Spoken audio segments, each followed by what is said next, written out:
Hey guys, welcome back to the channel. And here today, I'm with Meatman. Say hello, Meatman. What's up, guys? Good to be here.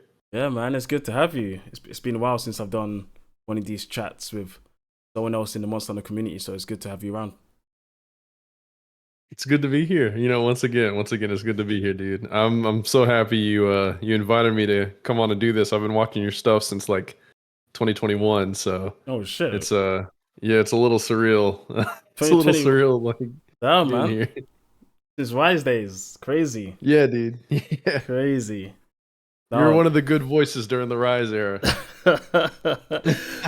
I mean, yeah, I was just, I mean, obviously, Rise. I had some issues with Rise in some parts, but I mean, I loved the game. Like the game was fun. There was a lot I enjoyed. Um, and I always try to, and I hope other people try as well to separate the bad from the good, so you can have a fair, balanced conversation about what's going on, right? Yeah, yeah. For you, you started. I've seen your content being on the rise recently. You started about what a year and a bit ago, right? Um, like 7, 8 months ago, I think, at this point. But yeah, it's been a ride. It's been a ride. Yeah, man. I was surprised in that like I put that comment on your video. I was surprised when you played that clip of me all the way back then. I was like, yo, I forgot about that. I didn't. Oh man, yeah, I pulled that, and that was I did like upon re-listening to it, I was like, oh yeah, these guys used to hang. These guys used to actually be on podcast episodes and stuff together. Yeah, It's yeah. crazy how things have just shifted across so many years.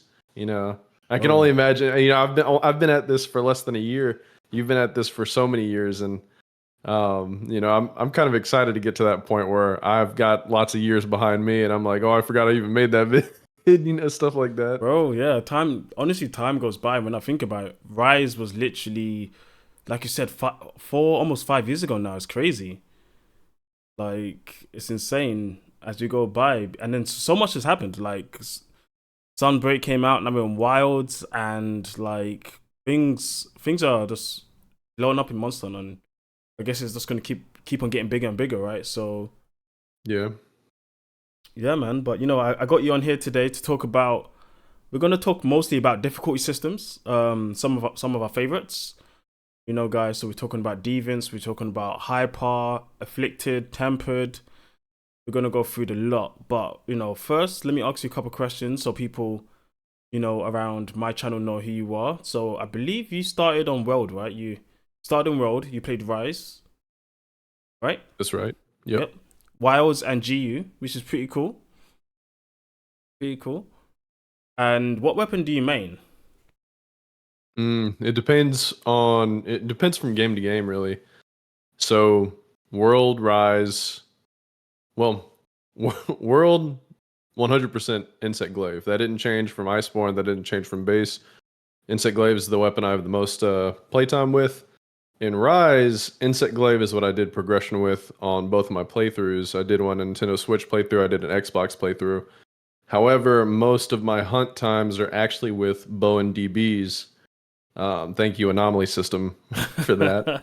Um, and then for Wilds, Gunlance was actually my baby for Damn. the longest time. No, you're one of And those. You're one of yeah, dude. those. You waited until you got buffed, and then you're like, all right, let me jump on the gun launch train. Okay. Well, to be fair, I did have a sweet Bullet Barrage Frostcraft sneak attack setup in Oh, Sunbreak. I did yo. play a lot of goofy gun lance at that time. And then I do enjoy some Valor gun lance in GU. Speaking of GU, my main weapons are it shifts from time to time. Mm. Adept DBs, Valor Greatsword, and then Adept Light Bowgun. I actually like Adept Light Bowgunning a lot. It's one of my more comfort setups when I don't feel like try hard and super duper hard with Valor HBG. That's cool. It's quite a spread. I've never really played bows like ever. I think the last time I gave it a proper try was Monster Hunter's Try. That was literally like what 15 years ago now. So Yeah, that's pretty far back. yeah, I don't know, man. That bows they don't do it for me. But I do play pretty much all the Blades Master weapons. It depends on the game though. Like Lance has been my main since like the get go, since try. But Based. I played Sword Shield, I played Great Sword a lot back in 3U. I played Great Sword a lot in Base Rise. World it was mostly Gun Lance and Lance, and so many Sunbreak Switch Axe was so good. So Oh, like, dude, Sunbreak Switch Axe is life changing. bro, It's life changing. it was so good that going into Wilds, the Switch Axe players they just couldn't handle it. Like they crashed out, man. Like they, They've lost all their brain cells, dog. bro, yeah. There's no hope for them. They just fried. They can't do it anymore. This, Hey, shout out to my boy Monster Hunter. He's one of the biggest Wilds haters right now oh for what yeah, they did to Switch Axe, dude. yeah, Because my man loves the swags. yeah. I remember him saying that. I watched his video on his review. I'm also planning on trying to get a review out eventually, but there's just so much going on in real life. I haven't had time yet, but Wilds has been interesting. I've actually played it for about 150 hours. How many hours have you got in Wild so far? Um, Sheesh, I actually don't know the exact amount. I know that I'm HR 200. Nice, nice. I think I have over 100 hours, but I'm not sure at this point. I'm not. It's funny. I work full time, and I also do this content creation stuff. And one thing I learned getting into content creation was I actually don't get to play as much, even though I'm making videos about what I'm playing. Yeah, And I think that's a really funny, like, ironic thing. Is like I love gaming. I got into this because I love gaming, but now I get to game less. yeah, So that's I'm hoping to, really sink my teeth into Title Update 2. I got to hop in for some of Title Update 1, some for the Akuma update. I haven't been able to go completely hard in it. And it's also been hard because I'm a multi-gamer. I've had a lot of good stuff dropping recently between Lies of P, DLC coming out, mm, Elden Ring Night Rain. I've been spread thin, like as far as what I'm doing. In fact, I kind of want to make content on those games as well, but I'm just not sure. And of course, GU's the siren call of GU is always calling my name, dude, and that's been fun. That's been life changing too. nice. So there's a there's just a lot of gaming to go around. So like I know that my Wilds hours are gonna get up there. I'm just not in a rush right now. Yeah, yeah, yeah. I think that's for the best. And same to everyone watching this video right now. I know the Wild is well, the monster on the people out there. If you need a break, a break's fine. Wait for content to come, title update 2, 3, whatever, and then get back in it. There's so many games out there, so many good games, and like you were saying, I'm not really a big Souls person, but if you like Souls, like Life is P, I think it's called, right? Yeah, Night yeah. Rain, like you said, there was what Lords of the Fallen, I think it's called. Like Yeah, so Lords of the many, Fallen got its 2.0 update. yeah, That shit's loads, crazy. so many games of that genre have been coming out. So if you're into that, like, there's just so much going on. So I always like similar to you. I like to play different games. I've been playing my Switch 2 a bit. I got that. It's been pretty interesting. Um, I also been playing just some old indie games that I've been neglecting for a while. The backlog, dude. Yeah, bro. And I just got back into Baldur's Gate 3 since the new update. Been playing that a bit. Okay. So, but just a small one. Coming back to what you're saying, yeah, it is kind of sad because as a YouTuber, once you get into it, it's like making content is different than just playing. Like people don't understand until you start doing it. It's so different. You can't just play and then have like the content doesn't make itself. You need to put your own effort into making the content. So like editing and all that other stuff. So you can't just play games as you used to. You gotta shift it. But I suppose my advice to you and to people out there is maybe streaming. Streaming is a nice middle ground for you to just play. And get some people in to watch, and it's a bit more, free flowing. You don't have to worry too much about the process. It's just about enjoying the journey. Pretty cool.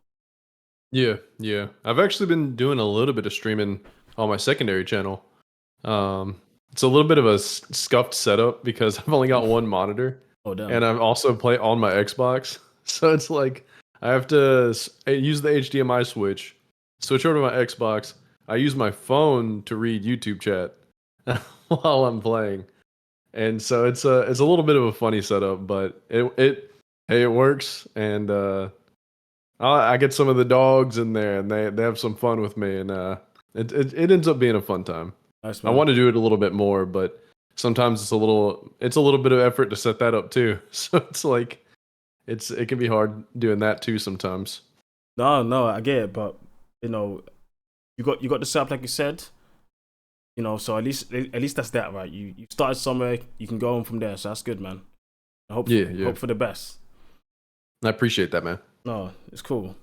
But going into the main topic, so yeah, we wanted to talk about a bit of difficulty systems because you know every monster on the game they kind of change up the system like every single time. In 4U we had the Apex system, in World we had Tempered, G we had Hypered, Deviants, and so on. And now in Wild we have Tempered again, which I was actually really surprised about that. I didn't think we are going to go back to Tempered, but I suppose when it comes to marketing, Tempered now is, I suppose, a recognizable word term. So bringing it back makes Yeah. sense. And now we also have the difficulty system in Wilds where different monsters have different difficulty levels and stars, which is pretty interesting. So I wanted to pick your brain a bit. Do you have like a certain system that kind of shines out to you? Like, you know what, this is the one I think worked the best or worked well in general.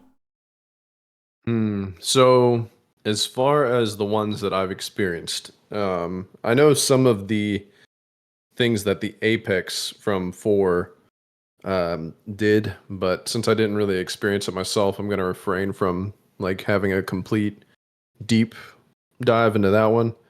But as far as my overall thoughts and opinions, World Tempered is probably the worst. All that was damage increase, Yeah. and it was funny enough. Everyone kind of thought that it was just damage increase, that it actually didn't affect HP. A little known fact, it actually affected HP a little bit. They would have just a tiny bit more health, but it would be at least a decent sizable chuck. I think the difference between tempered Kieran and regular Kieran was like 1,000 HP. So there was like that element to it, but all that was just sheer stat increases. There was no like extra. There's no fight changing aspect to it. Now, the Wild's tempered system is a little different. You have the tempered wounds, sure, but Wild's tempered system actually affects monster speed as well. Mm. There are speed modifiers. The monsters do attack faster. They do move faster. So that is kind of like that's a bit more interesting to me than World Tempered. Anomaly system, I like the Anomaly system. People were like, "Oh, it's just all Novas." But there were aspects to the Anomaly system that were completely and utterly excellent. Certain monsters have superpower states, Yep. like the Gold and Silver Gold and Silver Wraths. And if you're fighting them straight up, they're not in that superpower state very long if you're any good. Like whenever they dropped in title updates, same thing with Seething Basil Goose. Whenever they all dropped in title updates, if you've got a decent team or you've got like a really good setup and you're pretty decent at the game, you can knock them out of their superpower states just uber quick. The Yep. anomaly system, the anomaly state is tied to their superpower state. So they stay in the superpower state longer. Same thing with Geismagorm. Not Geismagorm, Garangolm. Yep. Go on, go. Garen, 100%. yeah, Garangolm gets that super cool state in his regular fight for like 10 seconds and then he's dead. Anomaly Garangolm, you get to see him shine a little more. So something I really liked that people just didn't talk about too much with the anomaly system was how they also tied the anomaly state not just to enrage states, but also to superpower states. And so you get to see monsters shine a lot more. I know people were upset about the health inflation and everything. I think that it's kind of like a you in World you had power creep. In World Iceborne you had power creep, and monsters can't match the power creep. In Sunbreak they did it a little differently. The power creep goes up alongside the monster's power creep, and by the time you get the full breadth of your power creep with an amazing curio, like set of armor, fully augmented weapons, all these different things, you are just now matching special investigations. You are just now matching them, and that like all of them basically. You could fight a great Azuchi special investigation, and it could take you 8 minutes to 12 minutes still. Yeah, yeah. Like, and so it's kind of like you get to experience the monsters getting stronger alongside yourself, but naturally, most Monster Hunter players, first off, aren't that good, and then second off, they're not that hardcore. A lot of us like to think we are because we love the game, we love playing it. But if it demands too much out of us, we'd be more inclined to push back or not want to be a part of it, which happened a lot with the Anomaly system. Now, there were other things with the Anomaly system that were just absolutely abhorrent. For example, when the title updates were coming out, leveling was extremely slow. The way that they funneled you into doing specific quests with specific quest parameters. So you had to kind of luck into having a good Seething Basil Goose quest or a good Risen Shaggaroo quest, things like that. And then the way that it kind of kept you from being able to play with friends that were lower than you. So you'd have to kind of carry them up, especially, and which was tedious because everyone leveled up so slow as the title updates were coming out. And so, like, perfectly reasonable why people were turned off by it. But for the people that stuck around and actually like went in full depth with it, the Anomaly system was special in that those superpower states stayed longer. Any monster could be a actual threat, especially at the higher level anomalies. Special Investigation Great Azuchi bisected my friend Birdie and then spat on my friend Kunari, and we were already 2 carts down within the first 2 Bro, minutes of the hunt. god damn. Yeah, and it was absolutely nuts. The Great Azuchi's doing that. Let me tell you who's not doing that. Tempered Great Jagras isn't doing that. That's true. Tempered Chatacabra is not doing that. 100% not. You know, Yeah. and that's the whole thing. Now, I know that I'm talking a lot. I'm sorry. Please stop me if I'm talking too much. But then you have the hyper system. And the hyper system, this is my hot take. People Before you get to hyper, let's talk a bit more about Afflicted, because I do have more to say on Anomaly. Sounds good. Then we can talk about hyper. And it's interesting that you say that about Azuchi, because I actually died a lot to Agnosum, like no cap. The move where he like leaps backwards and kicks you, that killed me so many times. It's so strong, so fast, crazy. Like, but you can't get those experiences in most of the other Monster Hunter when it comes to those amped up monsters. You just don't get that. So I think they did that really well in Anomaly. They made the smaller monsters actually matter, which was very impressive. I was very impressed in that. And I was also impressed with what you recognize as well with Galgom and Golden and Silver, because yeah, like you said, not a lot of people talk about that. Galgom specifically, I think that was awesome because he does that special final move if you let him survive too long in the mode. Which is really cool. It's just that it doesn't happen enough, so people don't really get to see it because they're most likely going to knock him out of the form, so they don't get to see that cool move, which is unfortunate. But it's amazing stuff. Now, one thing I wanted to talk about as well when it came to Anomaly and the grind, yeah, it's interesting because yeah, people are against, I suppose, when you have to try too hard, which is weird because Monster Hunter is about trying.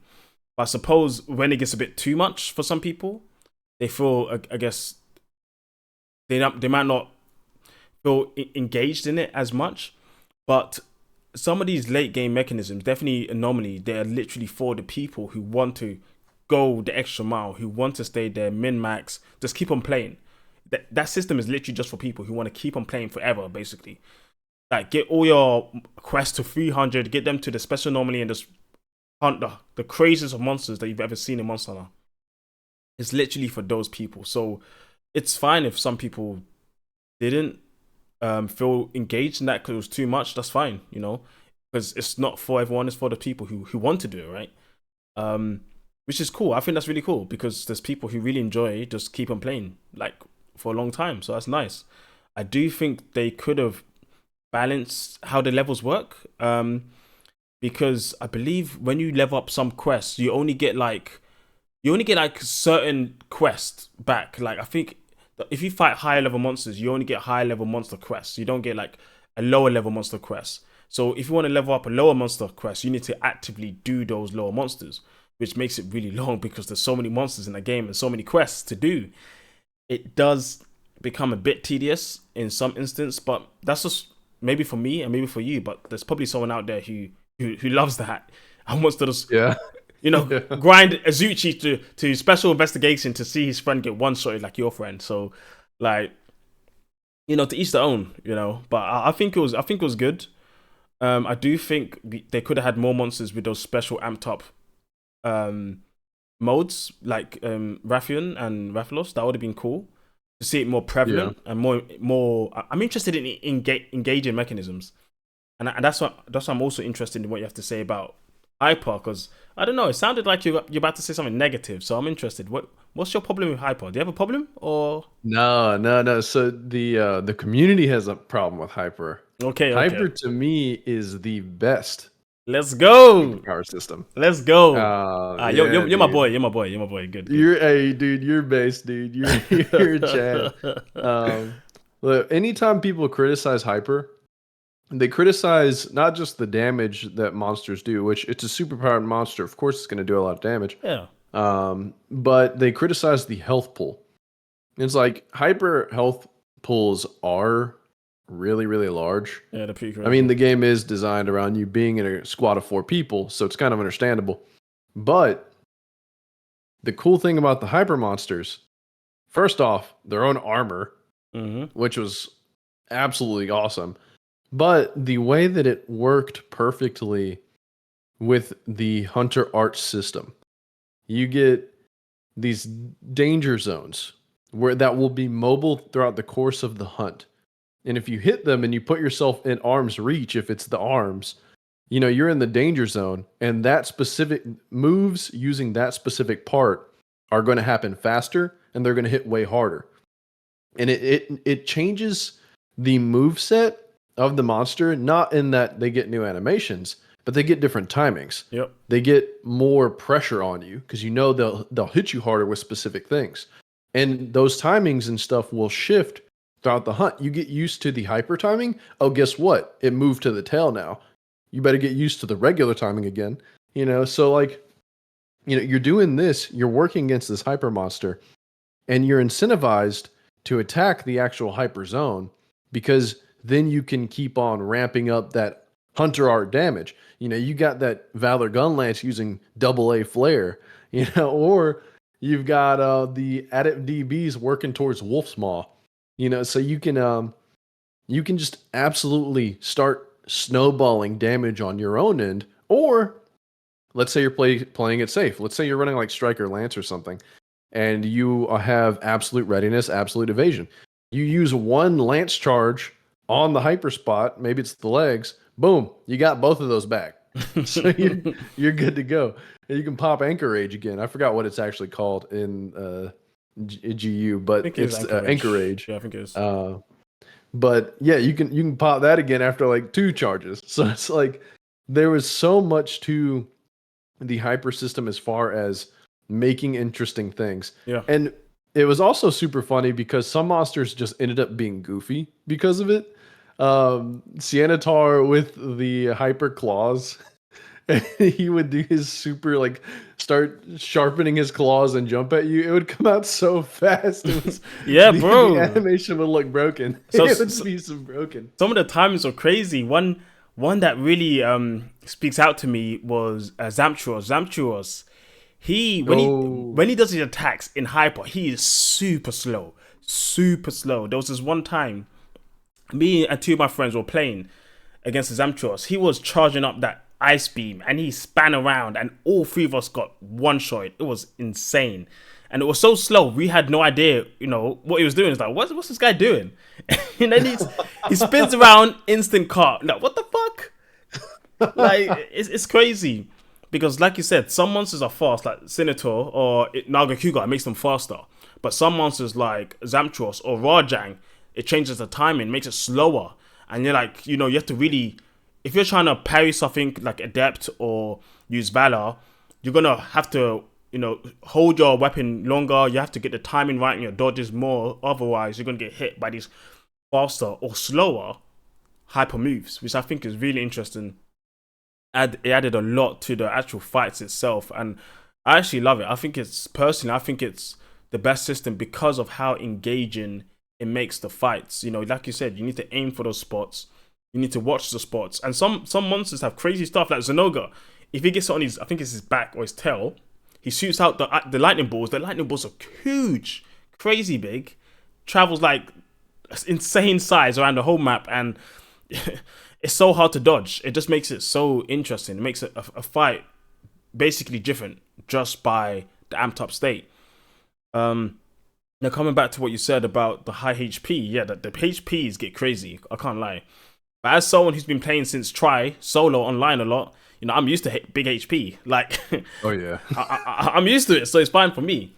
It made me, you know, try harder. You know, you have to come up with new ideas on how am I gonna tackle this monster faster, so I can actually, you know, get the hunt done in a reasonable time. You know, so I really like the system too. To be honest, it's actually my favorite. Yeah, so I do hope Capcom do think of ways to make it engaging when it comes to these systems. And I think they are trying to do that, but I'm not too sure if they've succeeded in that perfectly. Even in Wilds, when it comes to the tempered, they're definitely good. They definitely got better now because they did buff them, which was good. Unfortunately for me at least, I've already kind of farmed on all of the stuff I need for the monsters, so you know it doesn't feel the same as, you know, as I was if I was going through the game itself and farming those monsters. It doesn't feel the same as now after I've already done it. It's like, oh well, now I'm just fighting harder stuff just for the sake of it rather than make something, which is unfortunate. But they are working on it, which is cool. But I do have actually one question actually I want to ask you. I'm just thinking of now, because when it comes to Wilds and the system of tempers in that game, tempers were getting destroyed because of the wounded system, like absolutely wrecked. Now they changed that, so I think it's 8 stars. The wounds appear later, and I actually have a controversial opinion on this. I actually don't like that fact they done that. Not because not because I want it to be easy. I think it just makes the mechanic not work anymore. Like the mechanic they built for the game now doesn't work on these later monsters, basically, because they realized the mechanic was broken. If you get what I'm saying, and I kind of get what you're saying. It's the similar feeling to Alatreon and AT Velcana, and the way that they would just shred your mantles or kill you outright yeah, if you were wearing Rocksteady. Things like yeah, that. yeah, and I do think they did need to balance something. I'm just not sure if making it so your wounds don't appear enough, so you can't even get your focus strikes, which is a whole mechanic for some weapons. Some weapons really thrive with focus strikes, right?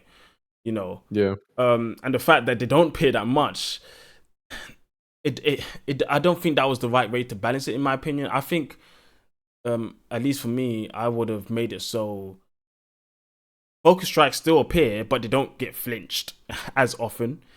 Um, and yeah, basically it's just that. But there's a problem there because focus strikes. So I think there's a reason why most monsters get flinched when you use focus strikes, because the focus strikes are so goddamn laggy that if the monsters didn't get flinched, no focus strikes are hitting. Because imagine trying to Yeah. hit with the gun lance one on something that doesn't flinch. Like it's not Yeah, happening. dude. It's not happening. That would suck. That would suck. Exactly. Or what's it called? Great sword, charge blade, strict axe, hammer. It wouldn't work. It wouldn't work. So that probably wouldn't work. It's just unfortunate because I do like focus strikes. It's just that now fighting those tempered monsters, you just don't see them and it's a unfortunate repercussion from what's happened with the wound system. But they're fixing it, so hopefully, you know, we can get, you know, further improvements on that system as we go ahead. Yeah, Um, yeah. And you know what? It's funny you mentioned that because there's another game that I've been playing recently with like superpower moves what's that flinch enemies, what's that one? and that's Night Rain. Okay, okay. And Night Rain, you have two abilities. Well, you have your ability and you have your ultimate art. Mm, And the ability, you could think of it as like hero shooter or hero game, just your regular cooldown ability. You use, for example, a character named Wilder. He has a grapple hook. You can grapple hook onto an enemy and pull them towards you if they're small, or you can grapple hook you to the terrain and like just pull yourself further ahead of everyone else. It's got like a 5, 6, 7 second cooldown, not super long. And then you have your ultimate art, which builds up by actually landing attacks. So you're landing attacks, and maybe you're building up like the character to be able to earn that through other things. Like you have to do critical strikes or blocking attacks may build up your ultimate art. But the baseline, if you're playing by default, is you have to land hits. And the ultimate art operates similar to focus strikes in that they are uninterruptible. You are actually invincible during the ultimate art. Damn. If I'm not mistaken, you can take damage doing some focus strikes, or at least starting some focus strikes. I know for Gunlance Drake Augur, I think you get the hyper armor, but you can take damage whenever you're first starting it. But you get it full invincibility, and then most of the ultimate arcs are like super heavy hitting moves that will flinch an enemy. Can't talk today. That will flinch an enemy, even like major big bosses. But the ultimate arts, if you're playing really well, they're not happening so often, but they do enough damage and they flinch the enemy, and so they interrupt an attack, and it's kind of like a relief. Like it's like, oh damn, like I'm glad that happened. Or you can even use it to kind of escalate a stagger. I see. So like if I got my teammate, he's got his ultimate art, I've got my ultimate art. He's gonna pop his, he explodes the enemy, they flinch. I line up some heavy charged attacks, then I explode the enemy. We land some more heavy charge attacks, they can stagger, and then we can kind of chain that a little bit. So we can do a little bit of like Monster Hunter scripting, a little Yeah. bit. So what you're saying is you have a tactical approach about this by the flinching and the staggering, right? That's Well, cool. like it plays that role, and similar to like how the focus strikes can play that role in Monster Hunter, but the difference is, um, it's kind of like in Night Rain, it's a race against time. You have to beat the enemy super fast in order to like get powerful enough to take on the final enemy of the night. And the uh, the way Wilds could potentially work up towards something like that is maybe you open wounds and you hit the wounds to build up your focus strike. And then that way, things like weakness exploit that are tied directly to hitting wounds aren't just completely taken up by someone that's playing IG or bow or dual blades, Yeah. just instantly utilizing the wound for a focus strike. And also, we could remove the flinch and the stagger from the tempered wound grab. That way they don't have to not have wounds all the time. Because you've made this whole system and different skills that interact with it. Like you said, it's kind of a waste not to use it or to mitigate it. So you could build up to the focus strike by hitting wounds. That incentivizes you to hit other parts of the body and incentivize you to snipe at wounds. You get to use your weakness exploit more. You get to build more skills around it. And then you can use a focus strike that you've been building up for 3 minutes or 2.5 minutes from hitting wounds, because that's about as fast as like the ultimate arts come in. If you're really active, they'll come back in like 2.5 minutes, 3 minutes. Yeah. And then you can do the focus strike, and you could be like, "Yo, I've got my focus strike. Do you have yours? We can set up like a quick chain." And so like you can then start planning that and make it more of a, okay, sure, we're going to script this little section of the fight a little bit, but it's going to be like we worked up to it. It's not just it was made available at the beginning, it's going to be there at the middle, it's going to be there at the end. No, it's something I've been earning through my play, and then I get rewarded. And that way they can still keep, the essence of the wound system. They can make skills around it. They can take more damage. I mean, they're already going the route of inflating HP so much. It's Yeah. not going to hurt for them to just make them even stronger in that category if that's going to be the way they're going to play it.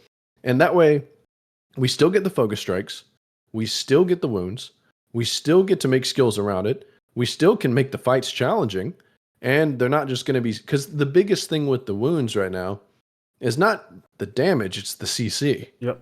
That's the biggest issue behind it. And so if we can just chain focus strikes over and over again, and maybe they're going to have to rework some things. Maybe they might have to make the IG have its enhanced moveset at red buff again. They can do descending slash at red buff. Why can't I use my tornado slash loop at just red buff anymore?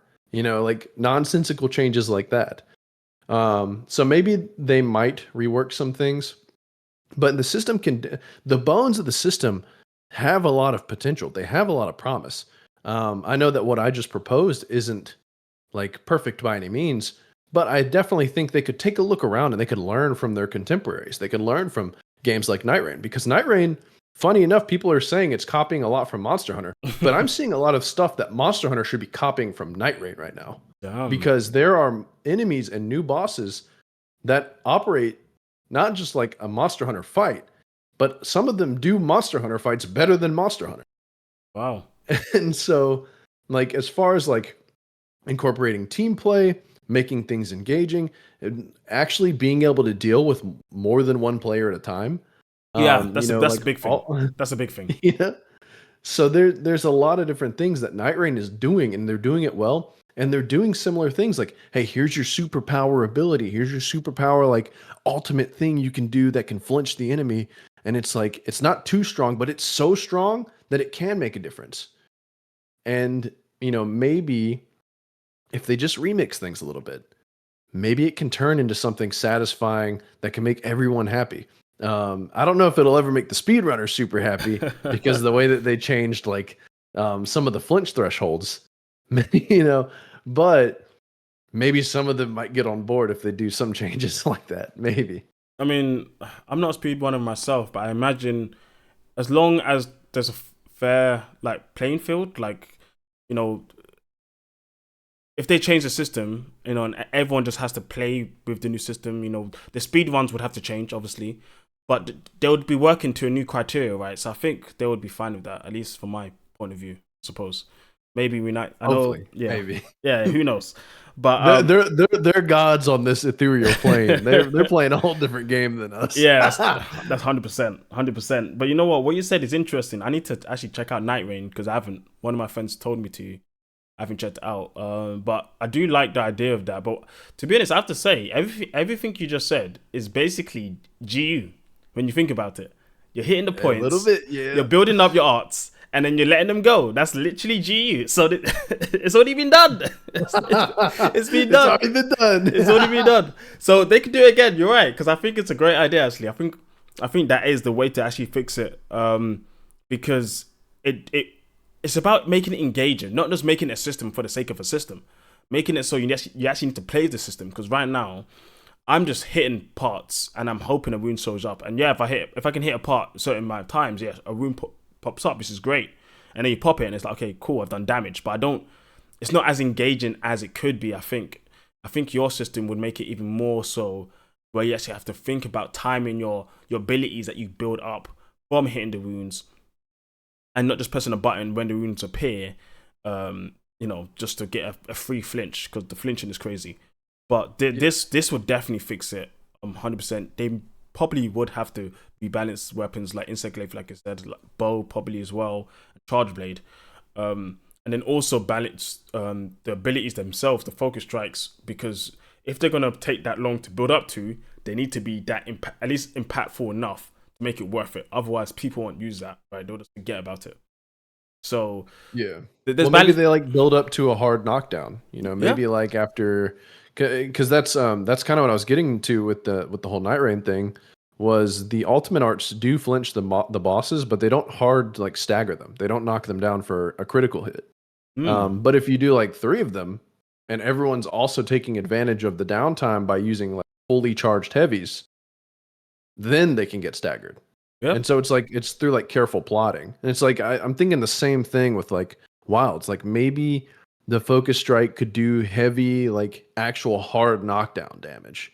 And it's like after like 4 or 5 focus strikes, you get a hard knockdown. And it's like that way you're not like hard knockdowning over and over again, but you're still like, and also you're not just the focus strikes are building up, but your normal attacks are also building that up. Yeah. And maybe then they can start like, incorporating like part break knockdowns and stuff again. So because certain monsters have part break knockdowns. Like if they add Barrioth again and he doesn't get knocked down after I break his claw, I'm going to be pissed. Like Yeah, 'cause that's the whole thing about him. Like that's what made him cool for me when I played him back in Try. Like I loved it. Like focusing on those parts to get that free window, and then it also makes the fight easier later on because he doesn't just fly around chasing you everywhere. It's engaging, right? It just adds in more levels and elements to the fight, and I think if we have more of that, that's the way to go, 100%. Not just beef up damage, beef up HP, which to be honest is important. Honestly, more damage means you need to be careful of making mistakes, and you need to also think about your build more to not get one-shotted, which is important, but there's more elements than just damage and HP. And that would be great. That would be great, honestly.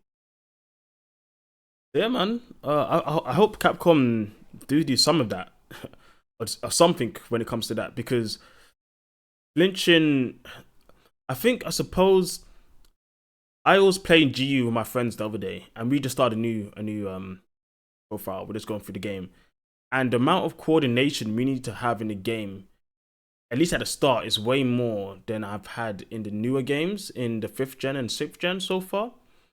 Because of how punishing sometimes the old games can be when it comes to windows. You don't get many windows.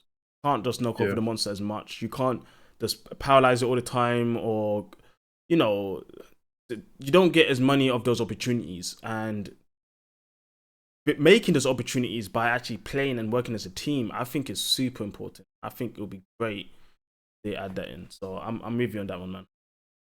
100%. But that's definitely sick, man. So I'm glad I picked your brain on that one. And I to be honest, I liked the new update. I don't know if you played the new update where Go Magala got stronger and the 55k HP gore. Yes, sir. What did you think of that? 55k. Oh man, I think it's setting a dangerous precedent. I think it's setting a dangerous precedent. But we'll have to see. Yeah. To be honest, I think I'm right there with you in the same vein of like I've already gotten all the stuff that I want, and so there's not really too much of a reason for me to farm these new guys. And I was actually I think it was my boy Acentic, or maybe it was my boy Hitman, but they were discussing the fact that, how everyone was like, oh, it's oops, all Arkveld? Yep. Well, Arkveld is still the most efficient farm now because he's 8-star, but he has the least amount of health. Damn. And he is still everywhere on the map. So he's still the most efficient farm. Arkveld Simulator. An unfortunate byproduct, but it is what it is. Yeah, the Arkveld Simulator is still here. It's unfortunate. Maybe one day. Maybe one day. Maybe we'll be freed of the shackle of Arkveld's chains. Maybe one day. I still don't know why he has chains. The game didn't explain it. I don't get it. But I will. I don't want to doom too much. But before the game came out, I mean, I fought Arkveld so much in the beta. I fought him so much. Literally, I hunted him with almost every single Blaze Master weapon apart from, I think, dual blades. I think that was the only one left. I didn't get to that. So I did the quest so many times. Like no cap. I love those demo hunts because you have to be engaged. You need to think about the map. You need to know what's going on all the time. Yeah. So I love that. I love when Monster Hunter puts you through that, and I wish they did that more. Which I want to get into a bit. But I was always wondering, why is this guy running around with chains on his arms? Like, what is this? And then people were talking about, oh, maybe he's been chained up and, I don't know, Monster Hunter bondage and stuff like that. I'm like, yeah, sure, whatever. But but then Monster Hunter bondage. I mean, I don't know. I'm just going with it. And and then the story comes out, it's kind of like that, but not really. But then I'm like, what is these chains? I don't get it. I thought the chains were gonna come off and all this stuff, but no, he's just walking around with chains. I'm still pissed, man. I need to know about these chains, but no one's saying anything. Like, I don't know. That's just me. That's just me. Probably no one else cares, He lives in a society, dude. He bro. had to break out of the straitjacket. Bro, that's what I'm To break out saying. of the That's straitjacket. what I'm saying. Liberia had him. They had him locked up, man. Oh shit, Locked up, no bail. bro. 100% trying to get that. What do they call that? That Liberian milk. They're trying to get that Liberian milk, That man. Wilk, yeah, Yeah, that Wilk.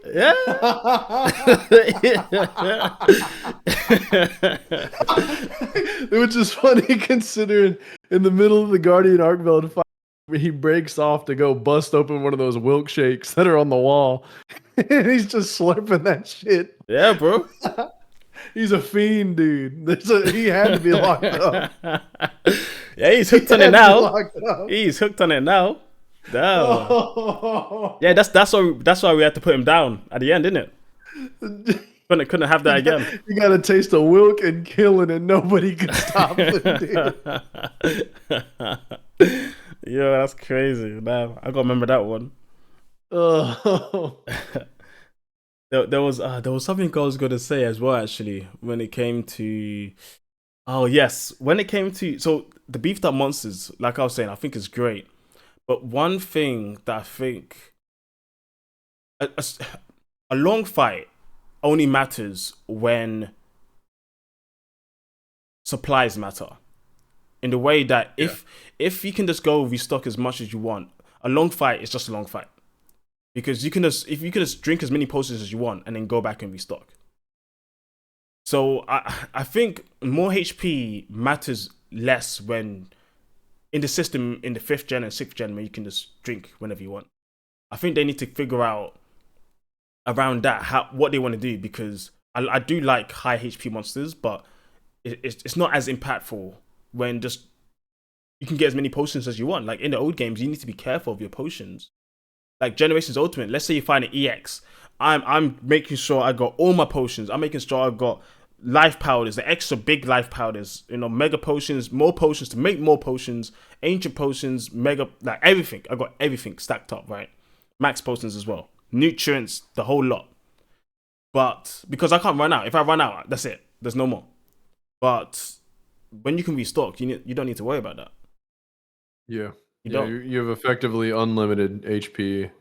Basically, I remember when I was fighting Fatalis, because I finished Iceborne late, really late. I only finished it. I think it was early this year actually, or maybe it was last year. It was so late. Yeah. Mostly because I was playing GU. Like I love GU so much. I kind of skipped Iceborne for a bit. You got to skip a lot of the Iceborne bullshit. I did. Touch Claw got buffed multiple times, and Shaver Jewel came out. Yeah. I envy you. I envy you, dude. Bro, I guess a lot of people did. We had a lot of people watching, which was great. But people were telling me when I was fighting Fatalis that restocking is tied to the balance, because I didn't restock at all in the whole playthrough. Not an Elatron, I just went through, and Elatron wasn't too hard for me. It was fine. Fatalis wasn't too hard. I think I got him in 8 goes, and 3 of the goes I was just using that shit armor, like it was nothing. Yeah. And then when I got my new armor, I got him down to my 5th go, which is pretty cool. But Hell yeah. people are saying that restocking is a part of the balance of the fight, and I found that really weird.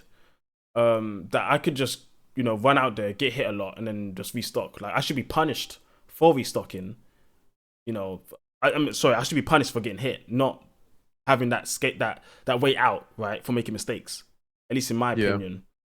Definitely. I think I kind of get what they were saying though, because with Fatalis, the 30-minute timer, he was the only monster in the game that could time you out. Like if you're a decent player, if you're not like fighting the 4-player hunts from base, like Behemoth or Ancient Lesson.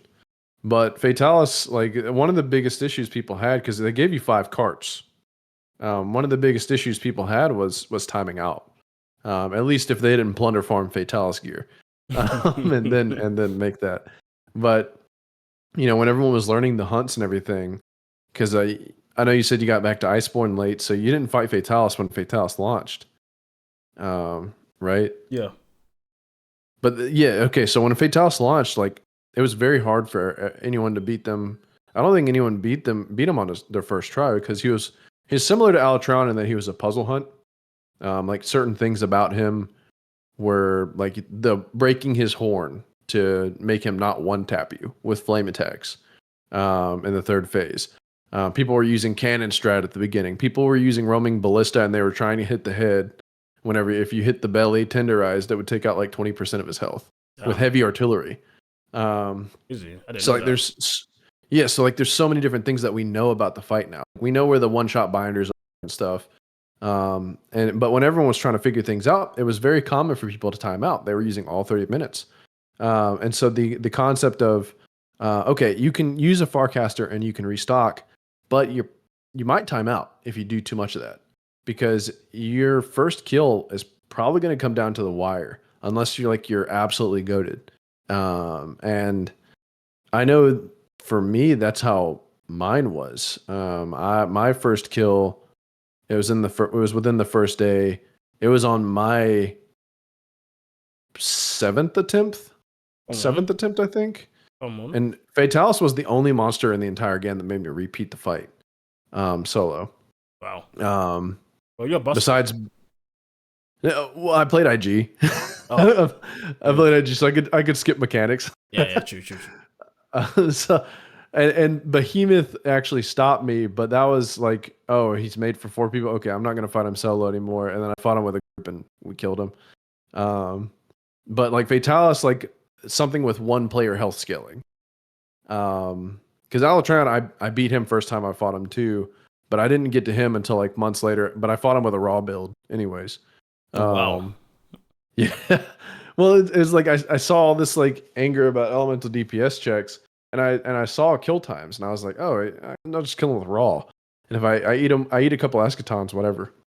And so like you can kill him with raw, and if you have, I had full raging bracky like gear, raging bracky glaive, and I just ate for safeguard, and I didn't cart to his regular attacks, so I just ate escatons and killed him. And Fatalis actually like timed me out. He full on at the first time I fought him, he full on carded me 5 times. And so like Fatalis was the first thing that actually like stopped me up in Monster Hunter at that point because World Iceborne, that's all I had played. Mm. And the timeout, because I saw this strat where someone was they had their max potions and the like crafting little shortcuts on the radial menu. And then whenever they were running out of max potions, they would Farcaster and then restock everything. And they effectively had like 8 max potions on them at a time, like 8 to 10 max potions on them at a time because of it. Maybe even a little more. And I was like, oh shit, that looks good. Because I'm if I get when I get hit, I gotta drink like 2 potions to get back to full. So like, okay, I'm gonna start doing that. But I noticed I'd still like timed out the first time I tried that, and I was like, okay, so even like restocking a bunch of times is still working against me because I'm not killing him fast enough. I'm not getting him down fast enough. So I can kind of see where that happens. And you know what? Maybe that might be the remedy for restock. Maybe 20-minute time limits. Like Mm. maybe 15-minute time limits, depending on how far up you go. Bro, bro, Um, bro. I've talked about that with my community, and some people are on my side, but a lot of people don't like the idea of timing out. Um, I'm actually a big fan for the reason of when I think about my favorite hunts in Monster Hunter, they've actually come from debaters. Demo like Magnum. demo mag, Oh my gosh, Demo yeah, Mag is my favorite hunt. Like I don't know what that hunt is crazy. He hits hard. He has a lot of HP, and it's 15 minutes. You need to know everything about that game, that beta, to beat him. If you don't know everything, yeah, you're not beating him. It's impossible. You need to know You need to first of all come up with a route. You need to know what the Demic Life do. You need to know his moveset. You need to know your moveset. You need to know the fastest ways to get to places, the places he goes, everything, everything. And I think when Monster Hunter pushes you to use all of the mechanics, it's at its best. and I don't think it always does that. Not even in the best games, even in Generations Ultimate, even in 4U. I don't think it's ever really done it. I think it did it the most in the betas, from my experience at least. That's why I love the timed quest, because it forces me to engage with everything. Even if Arkveld, I was forced so much to just understand everything about all the traps, the environmental traps, the one, right outside of the camp where you drop the rock, you got the walls up, and I can't remember, there's like 3 walls that you can drop on him as well. Somewhere else, there's all these little bits and bobs around the map, which makes it really cool. But then when you play the full game, because things aren't hard enough and the time limit isn't there, it's so free flowing. You don't have to worry about any or engage with all the mechanics that they built, which are great for the game. You don't have to use them. So that's why Yeah. timed quests always force me to do that, and that's why I love them. So I think, at least I think, it would be good if they do lean more into that, more timed quests, more just force the person to not chill so much and just get right in there. Even if they make it an option, I would choose the option all the time. Like I would Yeah. actually always choose those quests. If I got more rewards for it, that'd be great too. So yeah, man, I'm on board with that. But I know a lot of people don't like the idea of that. So that's why I'm thinking it has to be an optional thing at least. But that's probably the only way they could do that.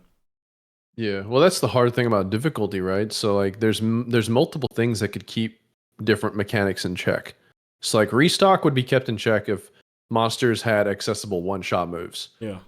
Restock would be kept in check if they had accessible one-shot moves and a lower timer.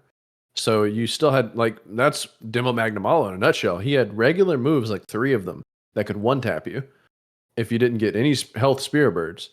And then he also had the 15-minute time limit. So not only are you dealing with a dangerous moveset, you also have to deal with not having to play cowardly. Because if you're playing cowardly, you're going to time out.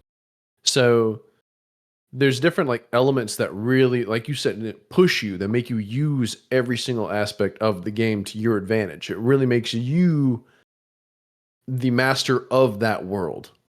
And you really don't have to do that in most of the fights across, people would argue across the whole series, really. Yeah. Um, and that's something I actually talked about before with like the EX Deviants. One of the coolest aspects of the EX Deviants is not just like the way that they can play around your move set and the styles, but also that they have some cheeky one shots in there that make them, you, no matter how good you are, you have to respect them. You have to. And it was the same thing with the special investigations. You have to respect them. Because if not, Izuchi's going to bisect you and then spit on you. Bro. Great Baggy is going to put you to sleep and then he's going to shoulder check you. You're dead. Oh, Woggy. Uh, Woggy will kill you with poison before you know it. yeah, so like you're gonna get absolutely destroyed by some little baby boys walking around because you didn't respect them enough. And it's like, but the thing is, some people, they're like, I don't like one shots. I think it's cheap. I think it's cheesy. And it's like, okay, sure. What about time? Let's press for time. Well, I don't like that. I don't like, timing out feels so flaccid compared to getting carded. Well, maybe you're right. What can we do? Let's remove restock. But I like restock. Like there's so many different things Yeah. that now it's so hard to find a level of difficulty that a lot of people can be on board with, because what's wrong? Oh, their monsters, I don't feel like they have enough health. I'm killing them faster than the other ones. Okay, let's pump up the health. Okay, you put too much health. The hunts are taking too long.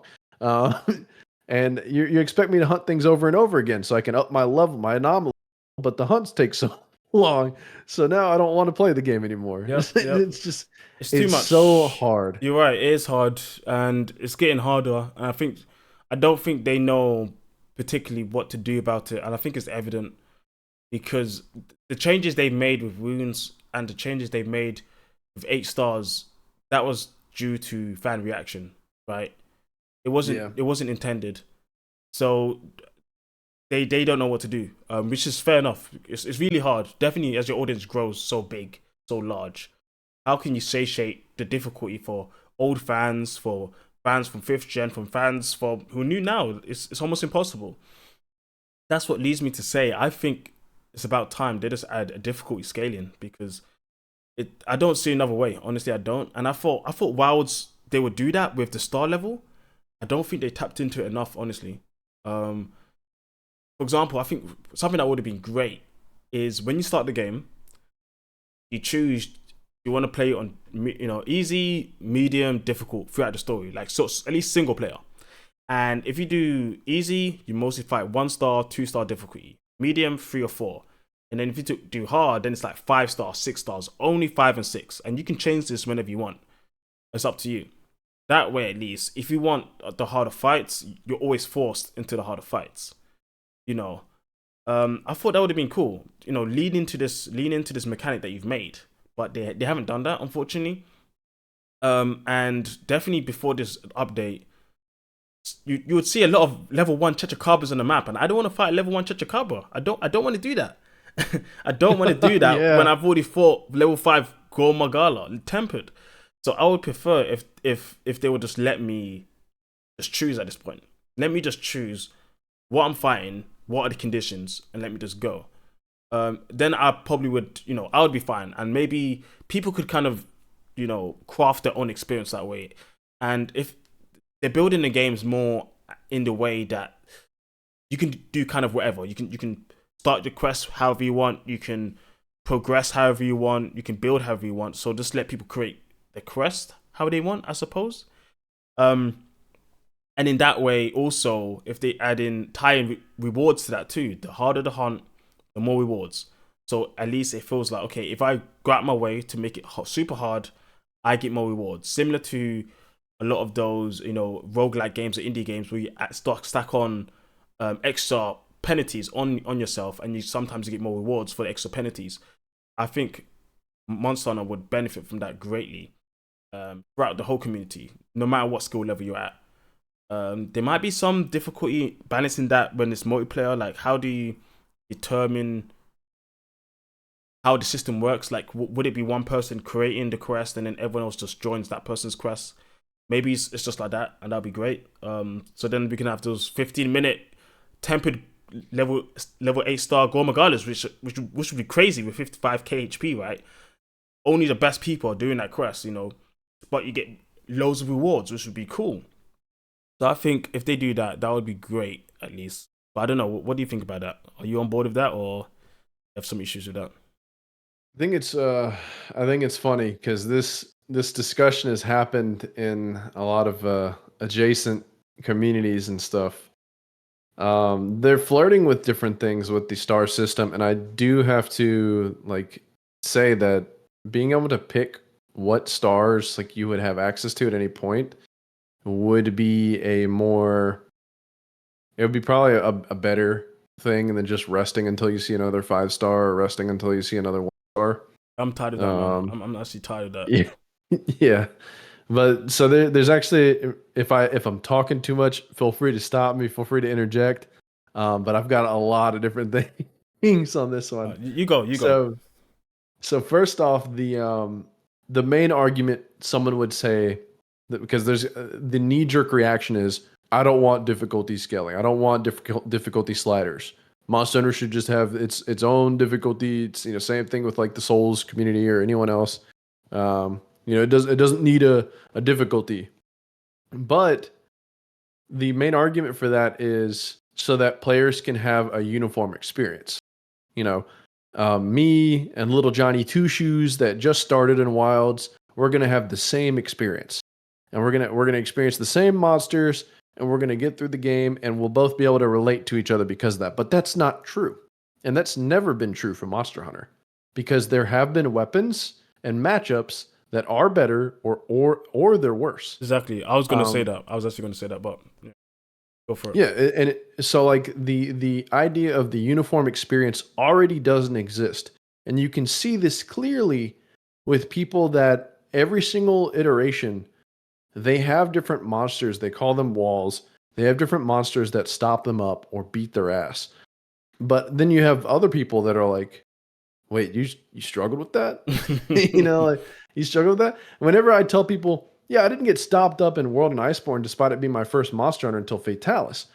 people are like, "Oh man, you must be good." No, I played IG. Yeah, You yeah. know, like I said, I literally could jump over the enemy attacks and not just jump over them. If I saw a window, if I saw an attack window, I even thought an attack was coming, I could pole vault, dodge, and then use my B tornado like helicopter, and I would have so much hang time. I could jump over every enemy attack. The only thing that could snipe me was Nergigante's dive bomb. That would be like the only thing that could hit me in the air. Of course, there are like weird vertical hitboxes. Some Yeah. monsters naturally counter it a little more. Diablos, you can't just jump over it. Different things like that. But you get what I'm saying. Like my experience coming in with a weapon with lower commitment, a lot of momentum whenever they attack. Like I said with Tornado Slash, you can move forward while you're attacking. You dodge attacks innately while you're hitting. Um, the helicopter, my experience is going to be very different from someone who's never played an action game before and they hop in World Greatsword with no Clutch Claw shortcut. Yep. No Slinger Burst shortcut. There is a complete difference between my experience and this guy's experience. This guy needs to learn the game a lot more than I do. Me, I can just if as long as I got decent enough reflexes and I play like a coward, what's a 50-minute time limit? Like I'm gonna kill these monsters no matter what. That's true. And it's And it. so Sorry, and that oh, go no, go on, go on. you go ahead, you go ahead, you go Okay, ahead. I said it's interesting. The counter argument, the argument that they would have about them wanting to have the same experience as Timmy or Jimmy. I can't remember the name. The little kid. I don't know why that's an issue. Why do we need to have the same exact experience? Even if the games did have the same experience, let's just say, what's wrong with you having a more difficult time because you want to than someone else? It's your experience at the end, right? It's how you want to engage with the game. There are some people, let's say for myself, for example, I don't restock in 5th gen at all. I don't do it apart from Fatalis, unfortunately. But apart from Yeah, yeah. that, I I don't restock or 6th gen. I don't restock either. Like if people want to restock, that's up to them. Like they can do it, you know. So I don't really understand that. Really, it's because I think it just kind of helps everyone enjoy their own experience more. Definitely in a game where they're leaning towards more freedom for people to choose how they want to engage with the systems, right? The Yeah. difficulty system is literally us choosing. If there's a level 1 Tetracarba out there, if we want to fight the level 1 or the level 3, we choose. Yes, the game generates it by themselves. We don't generate it. The game does. But like you say, people rest now, and they just keep resting until they find what they want. Then they save their investigations. There you go. So it's the same, but in a more clearer way that it's in our control and not just based on the game itself and us waiting for the game to give us something, right? Um, Yeah. so it's not that different, honestly.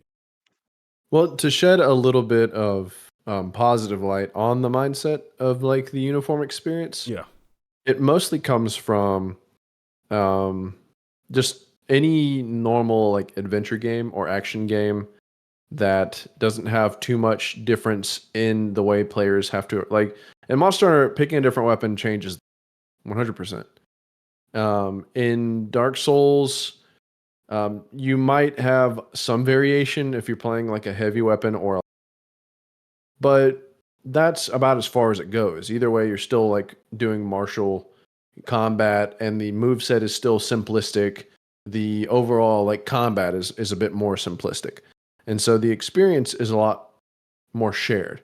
More people can relate. Like whenever for any Dark Souls 1 fans that first started in Dark Souls or something, whenever I talk about Capra Demon and you walk into the boss wall and there's Capra Demon and two little dogs, and it doesn't seem like it's going to be that big of a fight, but you're in this very confined space, everyone kind of knows that feeling of I'm in this cramped space and I'm about to get ganked. I'm getting jumped.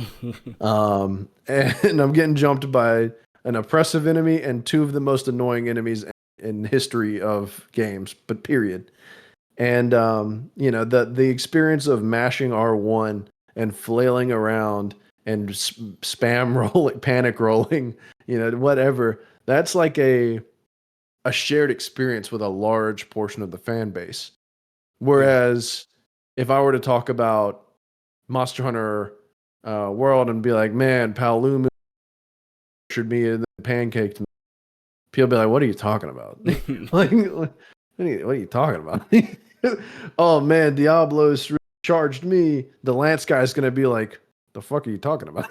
you know, like and that's a funny thing. Dark Souls 3, Iodex Gundyr hits phase 2. He's the first boss you fight in the game. Everyone's like, what the hell? Like, what's going on? And it doesn't matter what class you picked, everyone feels the same way. It's like that kind of uniform experience that Monster Hunter doesn't quite get access to because of the weapons, but I think people want it to. And I think that would be like the main reason why they would argue for that. And I think they take that argument from other games that aren't quite similar. And so that's where like the argument would historically come from. But now to add a difficulty slider would be to give someone the option that is playing the same weapon as you. Like whenever someone who is, they've mastered World Greatsword. And I keep coming back to Greatsword because World Greatsword was one of the more difficult weapons, period. Yeah. Someone who like mastered that. And like in order to do so, you have to learn the monster movesets. Like you actually have to. And you see like another guy pick it up and he's like, I want to be like Guts and I want to hit big number, big number, make my brain go burr. Oh, you sweet summer child, get ready for some mobile monsters. You want to fight Toby Kadachi? Okay, good luck, pal. And that experience kind of goes away for the greatsword guys. That they're kind of cultivating their own little sub community, and so like I kind of see the appeal in that way of a maybe it's not necessarily a complete uniform experience amongst all of the players, but amongst the little sub communities there are that shared experience that can make things kind of special. The feeling that some Sunbreak Charge Blade guys have, where they're like, "Look, bro, you just got to be willing to try to take a trade." Yeah. And it's Yeah. like, Yeah. and it's like, well, that trade's gonna hit me extra hard. I don't want to take that trade. It's like, well, well, and that conversation won't happen if I can just trade and it's not gonna hit me that hard.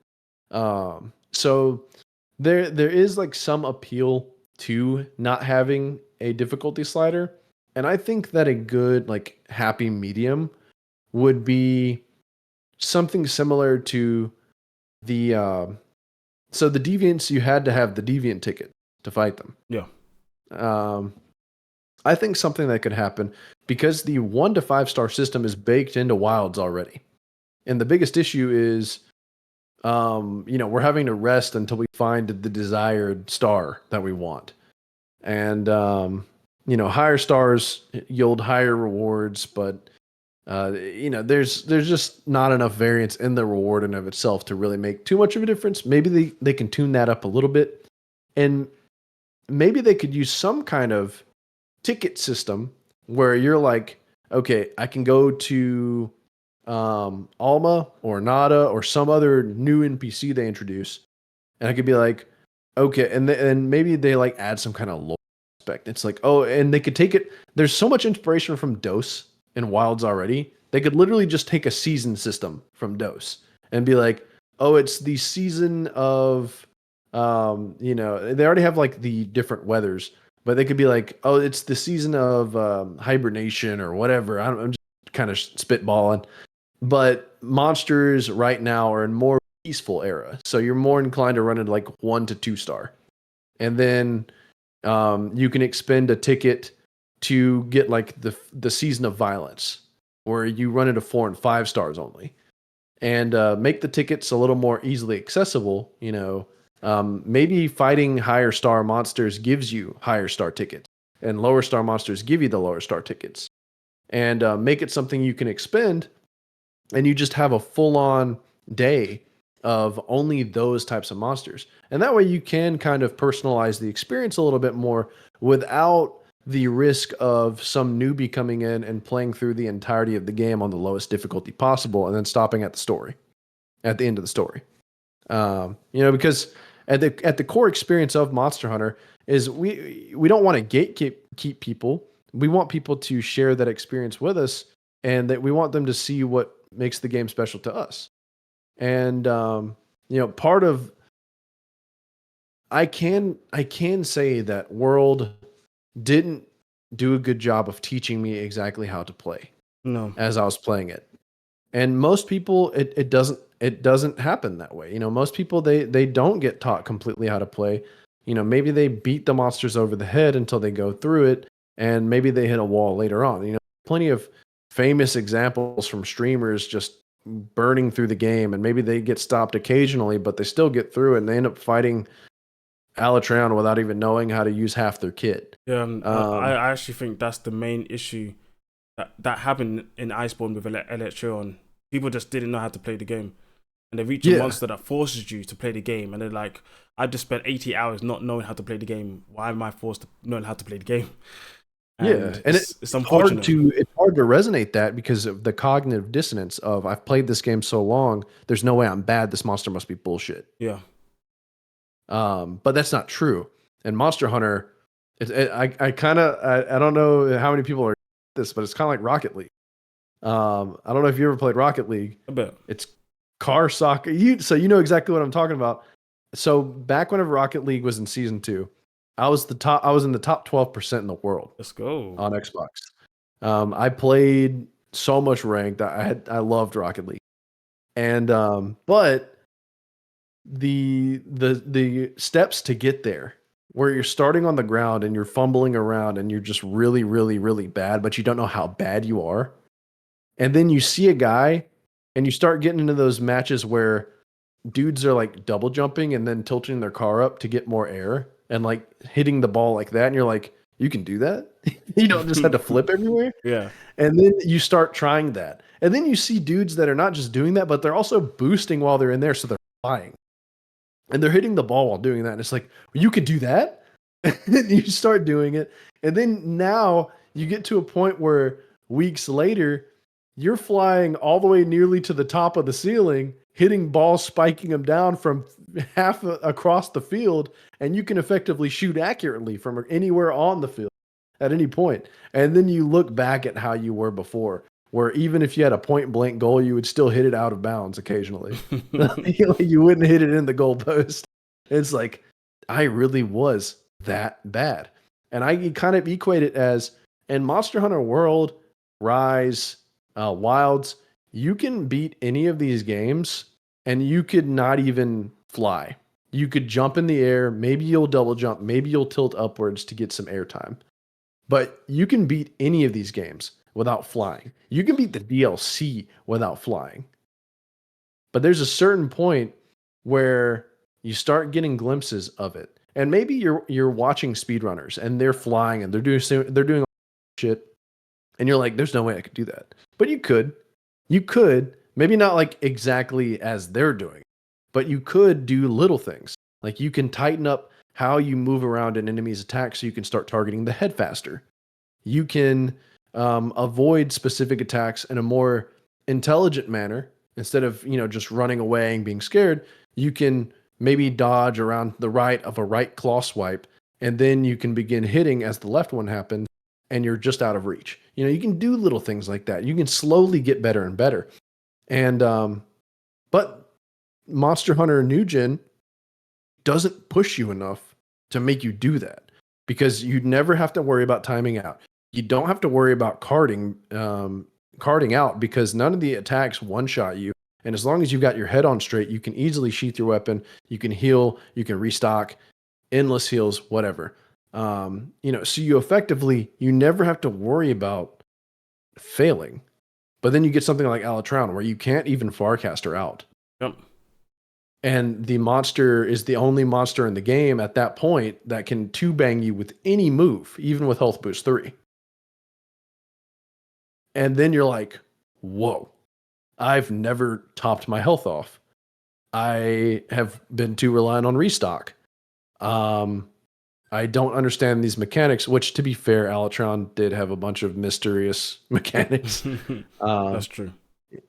but even now, like people that understand how to fight Alatron, they still can't do it, or they still have struggles doing it.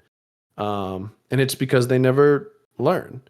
And, is how much, and there goes that like whole, like, what does a uniform experience matter if people aren't learning and growing at the same rate anyway? And that's a hard thing to answer because the experiences aren't the same across the board for everyone. But we still want to kind of be relatable. I want to see Bloodborne speedrunners rage quit at low rank Kezu. you know, I want to see stuff like that. Why? Because A, it's funny. Yeah, that's definitely B, true. but at the same time, it's like surely there must be something. There must be something that can be done. A harder experience for people that are wanting it at the early game because that's something that's happening a lot with Wilds. People are dying for that G rank experience, but they have to. I don't even think they're just mad at Wilds. I think they're mad they have to wait a whole year before they can get that again. Yeah. I mean, I think they're mad because they don't get that demo experience throughout the course of the entire game cycle. I think. I mean, we've seen they can do it. Definitely in that fight, those experiences, we've seen it. It's just, are they willing to incorporate it into the game? Is what people are probably hoping. Is what I'm hoping. But of course, that's not what's going to happen because there's a larger fan base. There's people they need to satiate. The newer player, the player who's maybe just played one game before this and they're still catching their feet and in the series. But and I understand what you're saying when it comes to that shared experience. It's important. I'm just wondering, is the trade off at this point worth going through this whole cycle every single game? Weld, Iceborne, Rise, Sunbreak, and now Wilds again. It's going to keep on happening, right? That it's going to be the same conversation. It's not going to Yeah. end, and it's going to probably get worse. To be frank, given how the mechanics in the games are becoming more accessible, like more exploitable, probably when it comes to focus strikes and so on.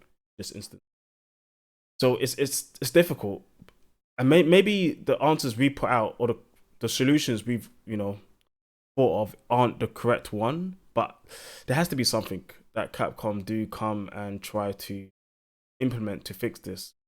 But there is one other thing that I think about when I think about this conversation. I've talked to my fan base about this is the new fan, which making the game accessible for the new fans is important. But I'm wondering now. I've been wondering more about this now than before, and I don't know why.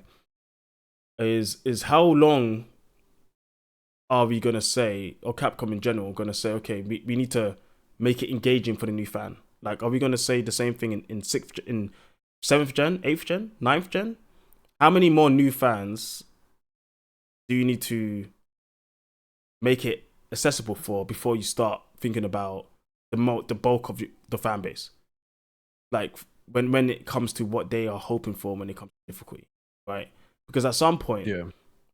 there's not going to be as many new fans as there are previously. Like, I don't think Wilds had more new fans than World did, for example. I don't think so. Yeah, definitely not. Definitely not. So if the bulk of the fan base are hoping for more, and we're still trying to bring in the new, can we say the same in the portable game that's going to come out probably in like 3 years, right? Are we going to go back and be like, okay, we need to think about the new people then? I don't know how long you can have that argument and that thought process before the camel's back breaks and people are like, what, this is too easy for me now. I've gone through 3 different generations of the same difficulty. I'm not feeling like I'm learning or feeling engaged as much, which is unfortunate, and I think it will happen eventually if something's not done. I just don't know the full answer. I have solutions that I think would be great, but as you've also pointed out, there are counter arguments, and there are certain people who would like, for example, the shared experience of going through the same experience as their friend, as people they've seen online. So it's such a difficult conversation. Honestly, it's not easy. That's the main thing that people need to understand. Like, I love talking about difficulty and Monster, and I've been doing it for like 4 years now, and I still don't know fully what they could do, but I'm hoping they lean into something at least to some of these ideas, at least. Yeah, yeah. I think they're only well. Actually, I think there's a couple things. I think old gen kind of suffered from a similar poison, just not in as large of a scale because it was a lot smaller of a audience in the West. But there has always been that. Oh, they added this exhaust mechanic. What the hell? Oh, mounting? Like, why are they making the game so styles art? You're telling me I can press one button, sharpen my weapon, and dodge? That is easy, trivial game. Um, I think there's always been a little tinge of that, but I think their only shot at really remedying this, especially if they want to keep on going the route of, okay, we want to keep bringing new people in, but we don't want to like alienate anybody. I think they need to psyop their audience like Elden Ring did. So What do you mean by Elden that? Ring, so Elden Ring had a funny aspect to it where they had the Phantom summons. Phantom summons were such a core part of the Elden Ring design that they made one of the characters give it to you super early. They have specific sections in every single area in the gigantic map where you could summon, and it like an icon dedicated towards showing you that. Okay. Summons were available towards like every boss, and in most of the dungeons, like a third of the rewards in the game were more summons or summon upgrades. So like it was such an important, pervasive part of Elden Ring. But there were a lot of Soulsborne people that were like, "Oh, I never use like real people summons. I'm not going to use this." Mm. And there are people that have such different experiences with Elden Ring because of it. So like, there. I know you said you're not a FromSoft guy, but they've I did play Elden Ring, by the way, though. I did complete it. That's okay. the first and only Souls game I played. Okay, what did you think about Godskin Duo? Did you use summons? I didn't use summons the whole game. Okay, so what did you think about Godskin Duo when you fought them? I thought it was okay, to be honest. Yeah, Um, they're honestly not that bad. no. I fought worse gank bosses. Like Code Vein had a Ornstein and Smuff version similar to Godskin Duo that were way harder. Even with the uh, but Ornstein and Smuff from Dark Souls 1 were notorious for being a good gank boss because you had the huge sweeper Smuff walking behind Ornstein the entire time. And Ornstein would bum rush you, and he had this spear, and he would use spear attacks and he would bum rush your ass.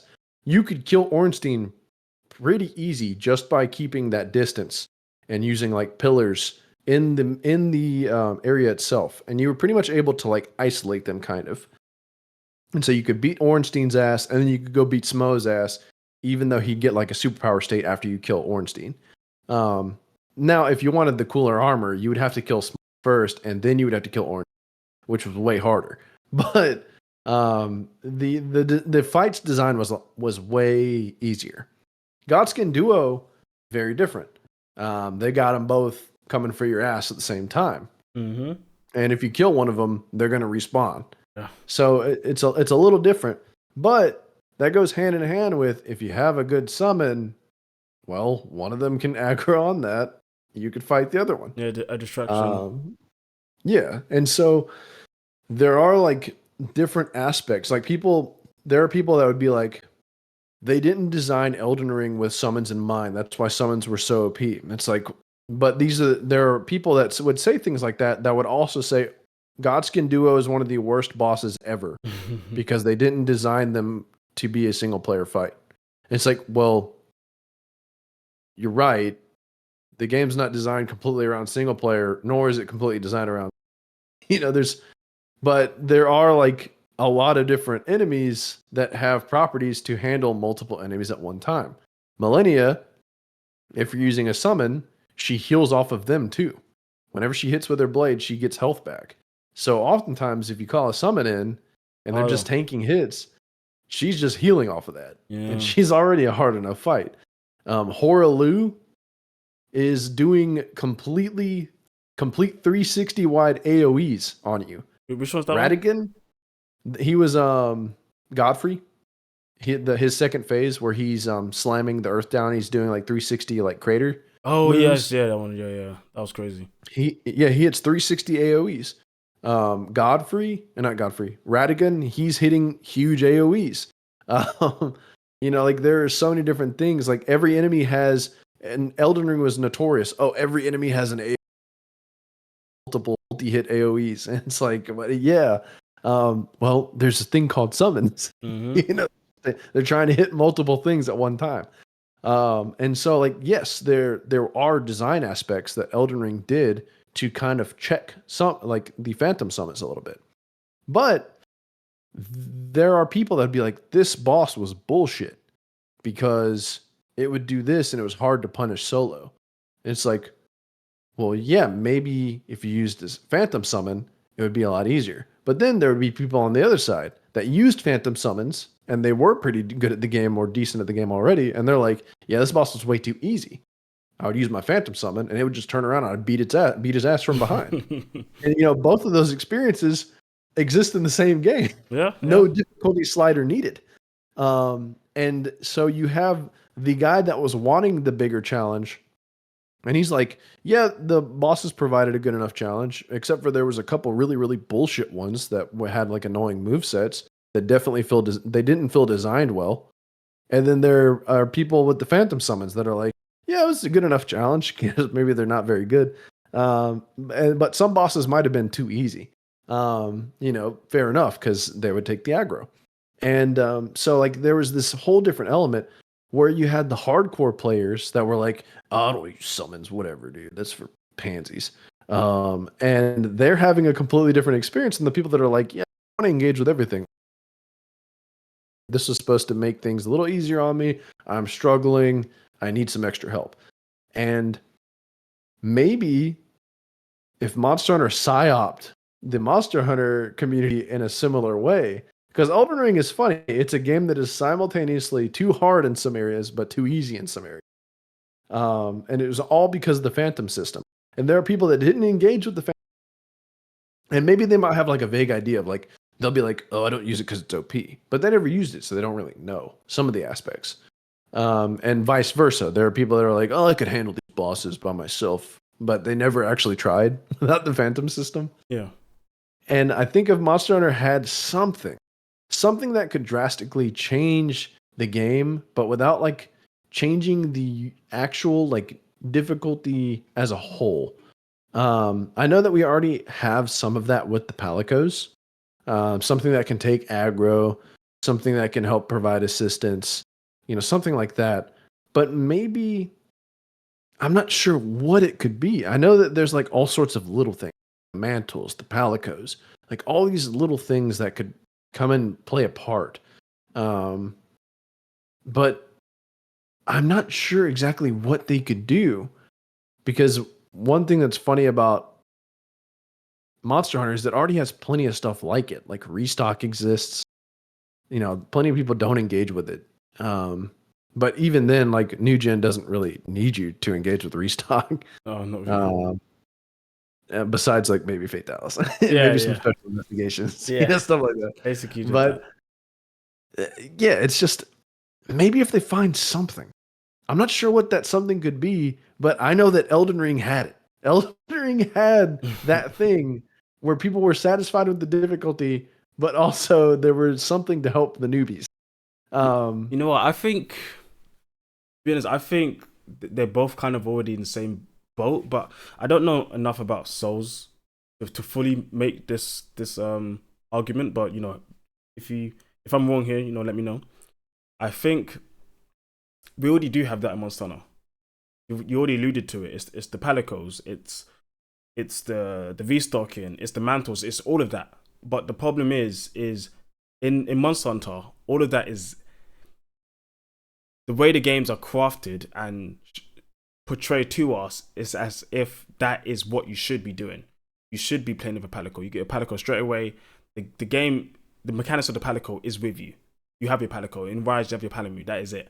You have a mantle. From the get go, you unlock new mantles. It's more of like a mechanic that's with you to play the game. And all the hunters see it as a mechanic that you use to play the game. So for us to take it away from us, it feels like, well, now I'm forcing myself to not do something that has already been perceived as something I should be using. It feels like I'm trying to add in difficulty to myself rather than, at least from what I'm seeing with Elden Ring, it seems like the increase in how important of how much these summons can change your gameplay. People are now like, okay, if I add that, it's more of an addition rather than me taking away something from myself for not using it. You get what I mean? So people are less likely to want to do that in that game than in Monster Hunter. Because I think Palicos are similar. When I think about Monster Hunter Tri or Monster Hunter Rise, I used to play Tri. When I got really good at Tri, I didn't bring Char anymore. And the game is much harder. Also Rise. After not being in Palico or Palamute, the game was much harder. The monsters take longer to kill. You don't have all that support. But most people aren't playing that way because the game is kind of portrayed as if the Palico and the Palamute is for you to use. You should be using it. It's more like a taken away rather than an addition, while the summons is more like an addition. You understand what I'm saying here? yeah, yeah, So that's why I think that we already have that in Monster Hunter. It's just the mentality of the people and how they feel about it is different. Um, because and even for me, because when I think about Palicos, I've been playing with my Palico, even though at times when I got really good, I stopped using it back in Try and a bit in Rise. I like engaging with the mechanic because this it's interesting, at least in most of the games. Not much in Wilds, unfortunately, because you can't actually do anything with your Palico, which is kind of sad. But in GU or in Rise or even in World to some extent, you can have the skills, you have the equipment, you have all these other facets of the Palico, raising them levels, everything. So it's like, okay, it's me and it's Palico. The perception people have of the Palico is way more important as a part of your core unit than a summon is in Elden Ring. yeah, yeah. This is just hard, man. This is hard. Yeah, is it, I'm but, glad it's not my job to figure yeah, this out. yeah. It, it gets harder, the bigger your game gets and more people come in because perception means so much, right? How people Yeah, perceive stuff. Because how can you control that? You can't really control that. You can at most what you can do is lead the game gameplay, the game balance, and how the game's curated to kind of warp people's perceptions. For example, Fatalis, the perception of people who played Iceborne and World wasn't that they need to care about the mechanics. That was not the perception. So when it got to Fatalis, they didn't understand why things were the way they were. For example, um, but if they led it as you go along, that there's these, you need to use elemental weapons to fight these monsters. You need to learn weaknesses and strengths, and learn which mantle's really important against some bosses, for example, maybe, and stuff like that. Then people's perceptions would warp, and they would be like, okay, now I understand what this game's about. Now I can play it in a certain way. Elden Ring, my first Soulsborne, like I said, that first fight taught me that I need to take this game seriously. If I don't learn what Elden Ring is about and this mechanic, I can't just swing. It's not possible. Or otherwise, I'm not getting through this game. Like, it's impossible. yeah, You need to learn the rules of the world. You need to learn how Souls games work. And that's the only way I got to the end. Because I learned the way it works, and my perception of the fact that okay, I'm going to be down a lot to these bosses. I'm going to be retrying a lot, and I'm going to be learning the mechanics. And these bosses aren't fair. At least at first, when you fight these bosses, they don't seem fair because they just keep swinging. I need to learn Yeah. where my windows are, and learn what their patterns are. And some patterns are fake. You know, I 100% keep to that. I can't remember the guy's name. I think it was the second boss. Comes back a bit later. Every time you heal, he throws a dagger at you all the time. That pisses me off. Yep, Margit. All the time. All the time. The funny thing, so Elden Ring's your only From game. The funny thing is, From players were learning Elden Ring because Dark Souls and Demon Souls were honest games. If an enemy had a tail, they were going to attack afterwards. It was very like straightforward. Like as long as you could reaction time things, you could first try bosses pretty easy. One of the enemies that was regarded as very difficult in Dark Souls 3 was Nameless King. And Nameless King, funny enough, is the only enemy or the only boss that really utilized some delayed attacks. And they weren't even that delayed. It was just the fact that he was the only one. And so he was like difficult to some people because of that. But Elden Ring changed the game up. Everyone memes on the whole like I'm going to raise my cane in the air for 5 seconds and I'm going to like walk towards you and then raise my cane up. I'm going to like be panic rolling and then finally I'm going to hit you and yes. and oh my god. That was brain scrambling for people that came from the previous games because the enemies don't work like that in Dark. If you go back and play Dark Souls, you're going to find like since you played with no summons, you're going to find most of the bosses from the Dark Souls games to be pretty easy because there's very, very honest, very straightforward. So with your generous iframes that you get from just your medium and light rolls, unless you're playing Dark Souls 1, you need to be light rolling. You all you had to do is just reaction dodge thing. But the funny thing about Elden Ring was the concept of learning, okay, when Margit's holding his cane in the air, that's your attack window. Attack. Hit him while he's doing that. And then when he does the attack, that's when you dodge. And it's like, but I don't know when the attack's coming. And that's where he gets you. Yep. Right? Like you're paralyzed because you're like, if I commit, I just know he's going to hit me as soon as I commit. And so it's part of that learning curve that Elden Ring had that was so, so weird to people. And I don't know about Monster Hunter adding delayed attacks or anything, but I can tell you the reason why Elden Ring is because if they just made Dark Souls 4, people would probably be complaining about how easy it was. Yeah. Because the way that the bosses, so it's funny, there's a natural evolution to things.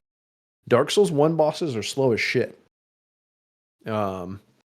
The only boss that's even remotely decently fast is Manus, who is the final boss of the last of the DLC, Ulasil. And Manus was fast in a weird way, but he wasn't really fast, but he was like the only enemy that if you played Dark Souls 3 in Elden Ring, that might give you some trouble. Okay. Dark Souls 1 also had a weird thing where if you were target locked, you could only roll forward, backwards, left, and right. So it was pretty common to play unlocked. At least I played through the whole game unlocked. And people mention enemies like Artorias, but Artorias is very, very slow compared to anything Dark Souls 3 on, Bloodborne even. But Dark Souls 1 and 2 were slow as Christmas. Bloodborne comes out. Bloodborne is proto Dark Souls 3. Bloodborne has fast flurry hits, charge attacks that are actually like kind of scary and fast.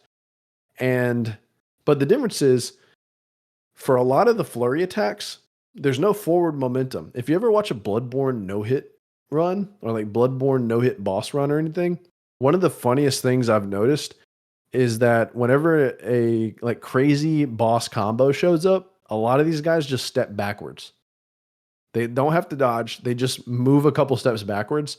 and the bosses throw like 10 attacks in a row at the air right in front of them. They Damn. don't move forward with it. Dark Souls 3 was the realization of Bloodborne's bosses, but without the rally system and without the quick step dodge. Then you have Elden Ring, which was like, okay, people are shitting on Bloodborne, people are shitting on Dark Souls 3. What do we got to do? Well, let's throw in a bunch of AoEs, let's throw in a bunch of and it's kind of like the Sunbreak effect a little bit, where it's like, okay, people are shitting on all these monsters. What we're gonna do? Let's throw a bunch of AoEs in. Let's throw in a bunch of combos. Yep. So like, it's that natural evolution of monster complexity.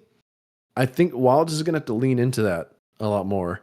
We're looking at a Sunbreak V2 with the Wilds DLC. Yeah, basically. I'm calling it right now. Basically. They're gonna have to do it. Bro, I said to myself, the people who complained about AoE from Sunbreak, they gotta get ready, because Base Wilds already showed us that they're not afraid of AoE. Arkveld's attack, Gormagala, like any of the Apex's big AoEs, big. So it's 100%. It's 100% coming.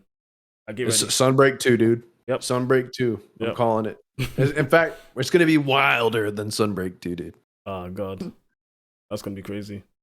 I hope it's crazy. I hope it's crazy though. True. Some people aren't going to be digging it, but I am. Yeah, same. I am. Same. I like wild stuff, so I'm good with that. But no, I actually really like what you had to say, and I think it also leads into what I was saying about that perception, of what you're dealing with. The people from Dark Souls, when they came into Elden Ring, their perception got warped completely. They didn't understand why monsters are behaving the way they are, but it taught them from the start.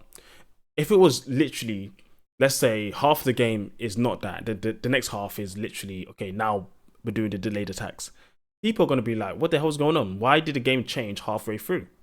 And I don't think they would enjoy the fights as much. But the first fight, it teaches you, this is what the game's about. That's why I do respect Elden Ring a lot when it came to that, because it taught me, at least, this is what the game's about. Even though it was my first Souls game, and I had no idea that other Souls people felt similar, because it's so much different than the other Souls games. I had no idea, honestly. So it's good. First time Margit delays you and roll catches. What the fuck? Well, I'm glad. I'm glad it's taking not it back. Yeah, man. I'm glad it's not just me, because that got me too, man. That got me too. Those big delays. But I thought it was just a part of the process. So I just went through it.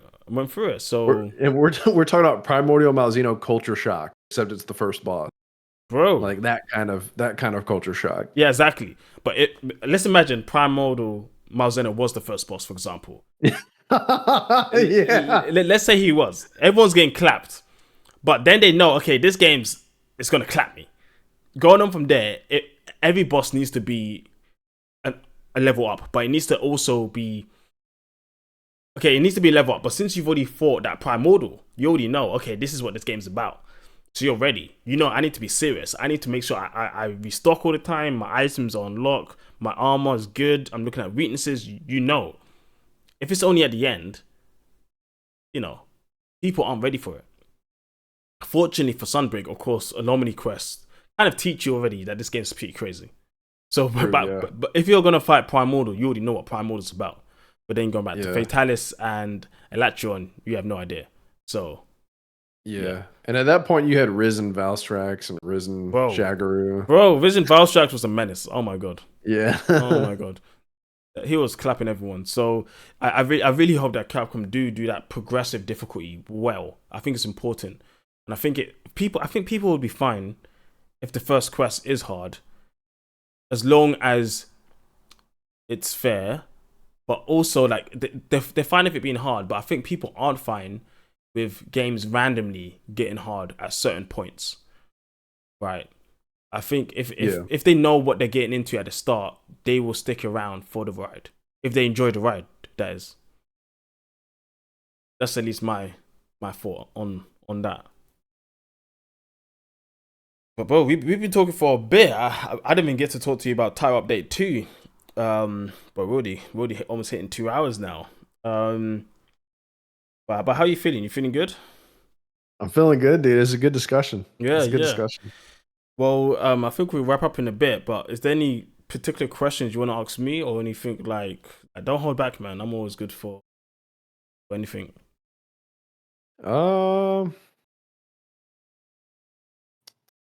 when are you gonna go back and play all the Dark Souls? Dark Souls. That was not on the agenda. I'm not gonna lie. It actually wasn't. Bro, I can't lie to you.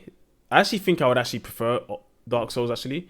The reason why is so I like Elden Ring, but I don't like open world games much. I actually don't. Okay. So the open world in Elden Ring kind of bore me. I can't lie. The things that was fun to me was find the bosses. I liked find the bosses. So I did quit a couple times because I just couldn't be bothered to just go around the map and fight these little shitty monsters. I just wanted to go to the next boss. Like if it was just You love that boss rush from Monster Hunter. bro, it's built into my soul. What can I say? I'm an old Jenner. It's Yeah. just how I like it. Small maps, just give me the boss. I'm good. So like, what happened in the end? I had one of my boys. He convinced me. No, one of my boys said I can't do it. He said you can't beat.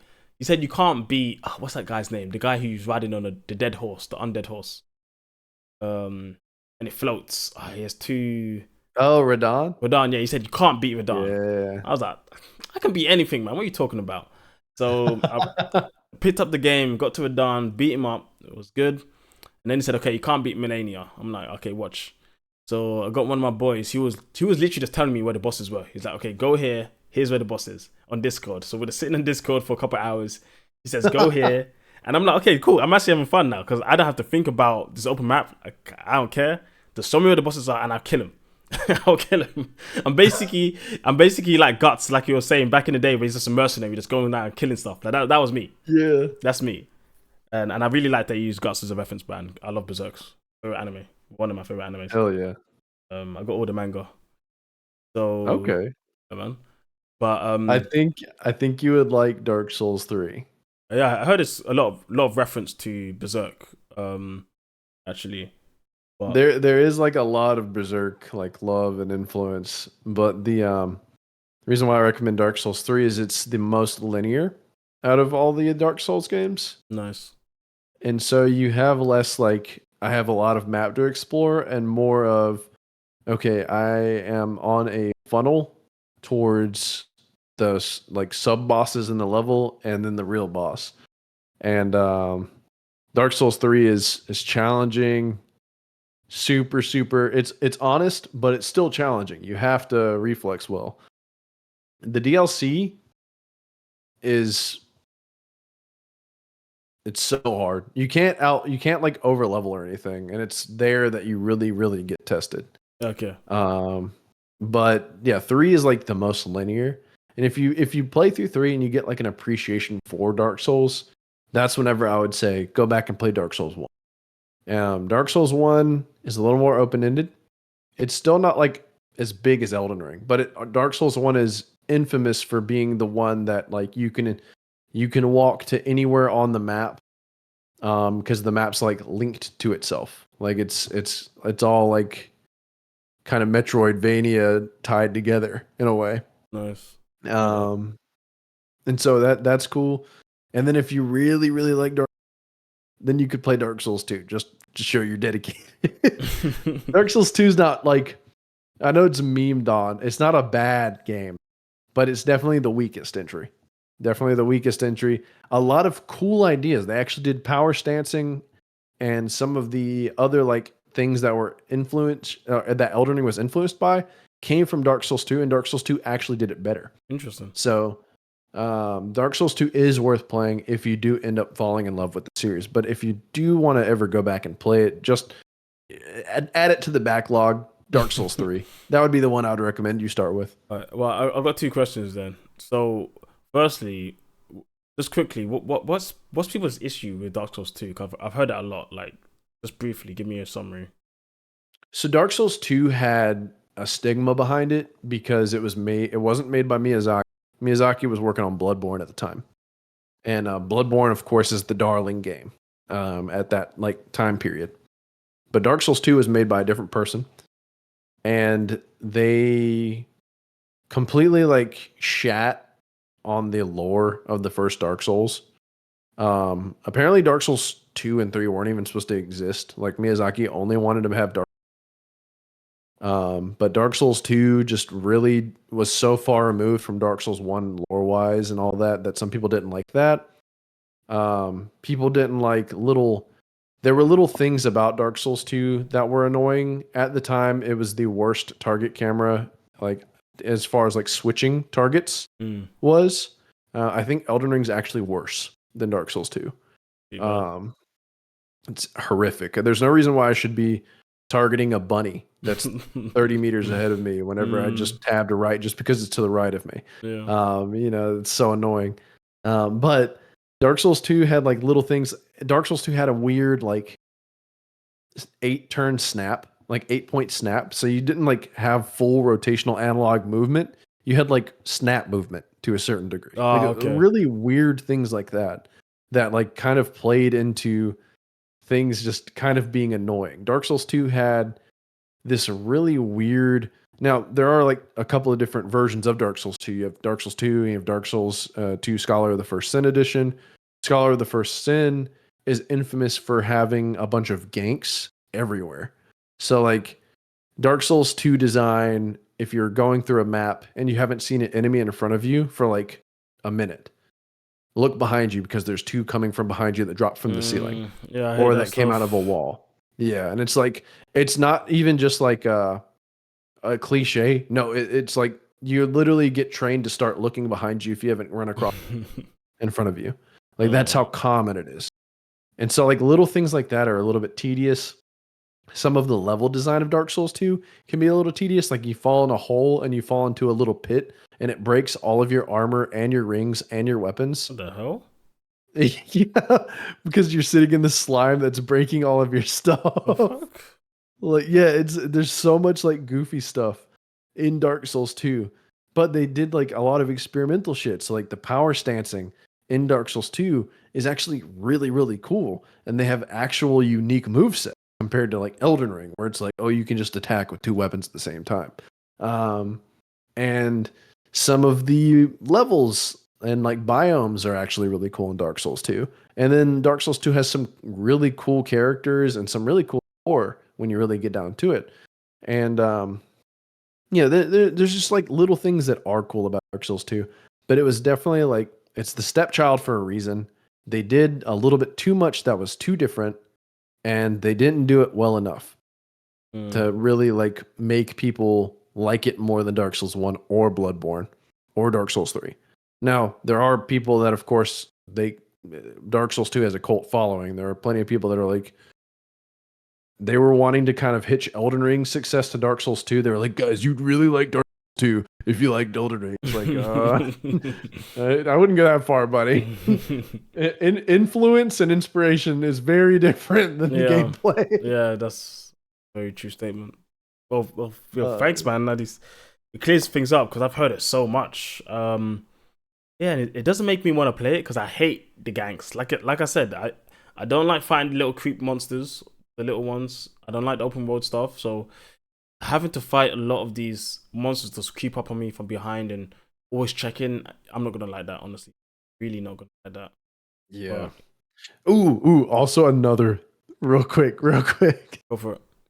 One of the worst things about Dark Souls 2 is so you know the boss runbacks, right? Where you Yeah, get killed and you have to run back to the boss room. yeah. On Elden Ring, the sites of grace were relatively close to the boss rooms typically. In Dark Souls, you have regular runbacks where you have to run through a tiny portion of the level to get back to the boss wall. And Dark Souls 2 specifically had enemy tethering. Hmm? So if you ran past an enemy, rather than just being able to run by them like you could in 1 or 3, or even Bloodborne, enemies would aggro you and they would be tethered to you while you were in their range, which was What? pretty far. And if you outran them, they would if you turned your camera to look behind you, you would see that they would get speed up animations to keep up with you. What the fuck? Yeah. It's one of the weirdest things. I don't see it getting talked about very often, but it was one of the oddest things to me because 2 was the last one I played. It was one of the weirdest things to me because I would and oh, also what makes it worse is unlike 1 and 3 where you're invulnerable when you access the boss fog, if you're trying to get into the boss fog, you can be hit out of it in Wow. Dark Souls 2. Look, Yep. honestly, everything you're saying to me just makes me feel like they wanted the play base to feel pain. That's literally it. Like this, Dark they saw Dark Souls 1, they saw that people liked the difficulty, so they're like, you know what, let's just give them all the pain. Like they just need it to keep them That here. was the meme. That was the meme. And it didn't help that in Majula, there was a little statue that kept a global count of all the deaths Oh in Dark no. Souls 2 across the player base. It Wow. Oh, dude. Yeah, it's But crazy. yeah, Crazy. underneath all of that is a decent game. Underneath all of that is a decent game. I'm sorry, man. There's loads of decent games out there. I think I'm skipping that. I'm sorry, but Like I said, only go to 2 if you played 3 and 1 and you just show your dedication to the series. yeah, I will consider free. I will definitely consider free. But my other question is that one of my friends actually recommended this one to me first was actually Shakiro, but you haven't said anything about Shakiro yet. Is there a reason for that? Sekiro is so people put it in the same category as like Soulsborne, but it has about as much in common with it as Hollow Knight Oh, does. You know, so like I don't put that in the same category. Sekiro is, I would say it's his own, it's a whole different beast. Um I don't know. I don't it's hard for me to put it in any category. Sekiro is cool, but if you one thing I like about Soulsborne is personalization. And the same thing I like in Monster Hunter. If I want to run specific skills or specific if I want to run a specific weapon, I have full reign to make whatever choice I want. In Sekiro, I have to run my katana and I have to run a parry build, I see. you know? Yeah. And I think that's one of the things I'm not saying Sekiro is a bad game or anything, but it's one of the things that don't resonate with me about Sekiro is I love these games and I love the personalization behind it. Yeah, you like. Sekiro, it's the kind of game you have to play it as Sekiro. You can't change it at all. Mm, okay, I see what you mean. You like that player choice, and that game doesn't have it, which is fair Yeah. enough. I understand that. Now you might end up liking Sekiro a lot because every single enemy is very intimate in Sekiro. Like every fight, even like the small fry, it's a really like different kind of experience. Okay. Like you can fight multiple enemies at once, but you kind of like want to ISO them and take care of the small guys as quickly as possible. But it's like you still have to like execute things. It's kind of like taking out small monsters in Monster Hunter in a way. Um, like you have to execute and then you move on to the bigger guys, things like that. Yeah. Yeah, I feel you. I feel you. Take out the bull drum, no, the bull fango before you take out the bull drum. I get you. Yeah, I get you. yeah. Okay, that's cool, man. That's cool. Well, thanks for that.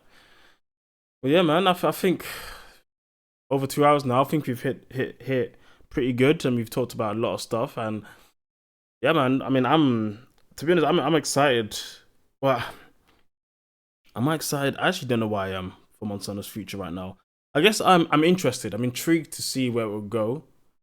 Um, I've kind of been seeing. Well, I've been doing a bit of, what's the way to put this? When there's something good to say about Wilds, I say something good. When there's something bad that I feel like I want to say, I say something bad. No, I just say it how it is for me, depending on what it is. So I'm interested to see where the series goes, but I don't know how I fully feel right now. I know you said Manstar. He's kind of on that, after his review, he's kind of on that Wild's hating train right now, and I guess a lot of Monster Hunter creators and fans, or just people in general, are on either side of the boat. But for me, I'm kind of on like, I like it. I just need to see I just would like improvements. I would have liked some improvements. So I don't know what I'm trying to say now. I think I'm trying to say that going forward, I'm interested to see where Wilds is going to go, and hopefully Capcom integrate a lot of these mechanics, or some of these mechanics we've been talking about, or give more thought into the difficulty in the games as we go in the DLC, as we get into the expansion in probably like a year and a bit. Yeah, it would be good to see that, just to make everyone happier. It would be nice, honestly, and fix the performance issues on PC. Like that needs to be fixed, 100%. Yeah, yeah, no excuses for that. No, none. But yeah, man. Do you have any closing statements before we wrap up? Or I guess closing statement for me would be we saw, you know, Capcom go from Rise and having a really crappy title update cycle at the end to Sunbreak, which was an amazing experience. I'm hoping that best case scenario, Wilds has a crappy update cycle at the beginning and then maybe cool stuff at the end, and then crazy good DLC. But I am excited to see what they do with the DLC, because they could very much well be cooking it up, chefing it up right now. We don't know yet. I mean, they always show up and show out for the DLC, even if the base games can be lackluster. In my opinion, Base World was lackluster, Base Rise was lackluster. Um, I think Base Wilds is lackluster. Um, and then I also think that the initial launches of Iceborne and Sunbreak were also a tiny bit lackluster, especially in comparison to their finalized products. yeah, Um, but to be honest, so I'm kind of getting tired of that cycle. You know, when you buy a game, you kind of hope it's not lackluster, right? You don't it it since they all kind of coming out lackluster, it kind of leans into the idea that this isn't additional content from the DLCs, that the title updates. It's just content they've just held back, and they said, you know what, let's add it as title updates to seem like we're adding more, but in fact they're just not adding it in the first place and just coming out of a game early so they can just give us something early and get that early money. You know, yeah, like yeah, the it more can that make you feel happen, that way for yeah, sure. definitely when it's happened like so many times in a row, like that's what's gotten me down a bit. You know, I would like to not feel that way. Again, ideally, I think that's fair because you know when you buy a game, you do hope the game has a good amount of content and it's worth, you know, what you imagine it to be at least. But Yeah, we'll see what Capcom do. Like you said, title updates coming up, expansion coming up. Hopefully they you know bang out the park and hopefully they hit it hard. And I do hope they add enough monsters in the expansion because I love Sunbreak, but the monsters at the base, it was only 17. That was not enough. That was not enough monsters. We need yeah, more. We need more. yeah. I mean, they did have the crabs, so that made up for it. You know, they're worth maybe like 10 mods, but I'm just kidding. I'll kind of give it to you, but I love the crabs. I'm not gonna lie, I love the I crabs. mean, I do too. I do too. But this, see, we could talk about Monster Hunter all day because now I'm thinking about it. One thing that was kind of annoying. Then it was like, okay, you fought Hermiter, you fought him, and then after that you just fight base vice monsters for like I think 8 quests, and then you fight finally Senator or something else. Like, so there wasn't enough. There should have been more subspecies in Sunbreak from the get go, like Agnesum should have had one, Tetranadon should have had one, Gossorag to fill in that early title up, that early DLC roster, right? Not just Yeah, the latter half, because Sunbreak has so many big hitters at the end, massive yeah, hitters, but the early ones, there's like none. There's Bishaten, and that's pretty much it when it comes to subs in the early game. yeah. Um, Bishton and Somnicanth. yeah, that's it. That's it. That's it. Yeah. There's two, so they should have added more. 100%. That's my I do because I Yeah. love Sunbreak. It's actually my I need to play Free U again to find out if it's my second or third favorite Monster Hunter game, but it's definitely up there. That was my only big critique of Sunbreak, was the fact that there just wasn't enough monsters at release. We should have had much more subspecies. Um, so I hope in Wilds that's not the same. You know, learn from your previous iterations, Capcom, and yeah, let's hope. Please. Yeah, so hope for the best, man. Well, I appreciate you having me on, Nova. Yeah, no, it's been great, man. We need to talk more often. You know, this has been good. This has been great. So yeah, thanks, Meat Man, for coming. You know, guys, you know, check out his channel. It's going to be down in the description. So yeah, he just great content, long form content too. I don't know how you do it. 4 hours just yapping about stuff, researching videos from like 4 years ago. Like That was just that one video. That was just that one video. Don't talk me up too much. Don't talk me up too much. All right, okay, my bad. But I mean, that's more than I would do. Like, I spend a hell of a time editing, but I going back that far, that's outside my scope. That's outside my scope. But that was good. So yeah, guys, check out his stuff. You know, he's a great guy. And yeah, sometime we should play some Monster Hunter together, man. I need to see this Insect Glaive. Well, I don't know if you play Insect Glaive in Wilds. Probably not. But No. yeah, figured. So yeah, we'll play it together sometime. It'll be good. Hell yeah. Cool. Yeah, guys. Thanks for coming. Thanks for watching, guys. Catch you guys next time. See ya.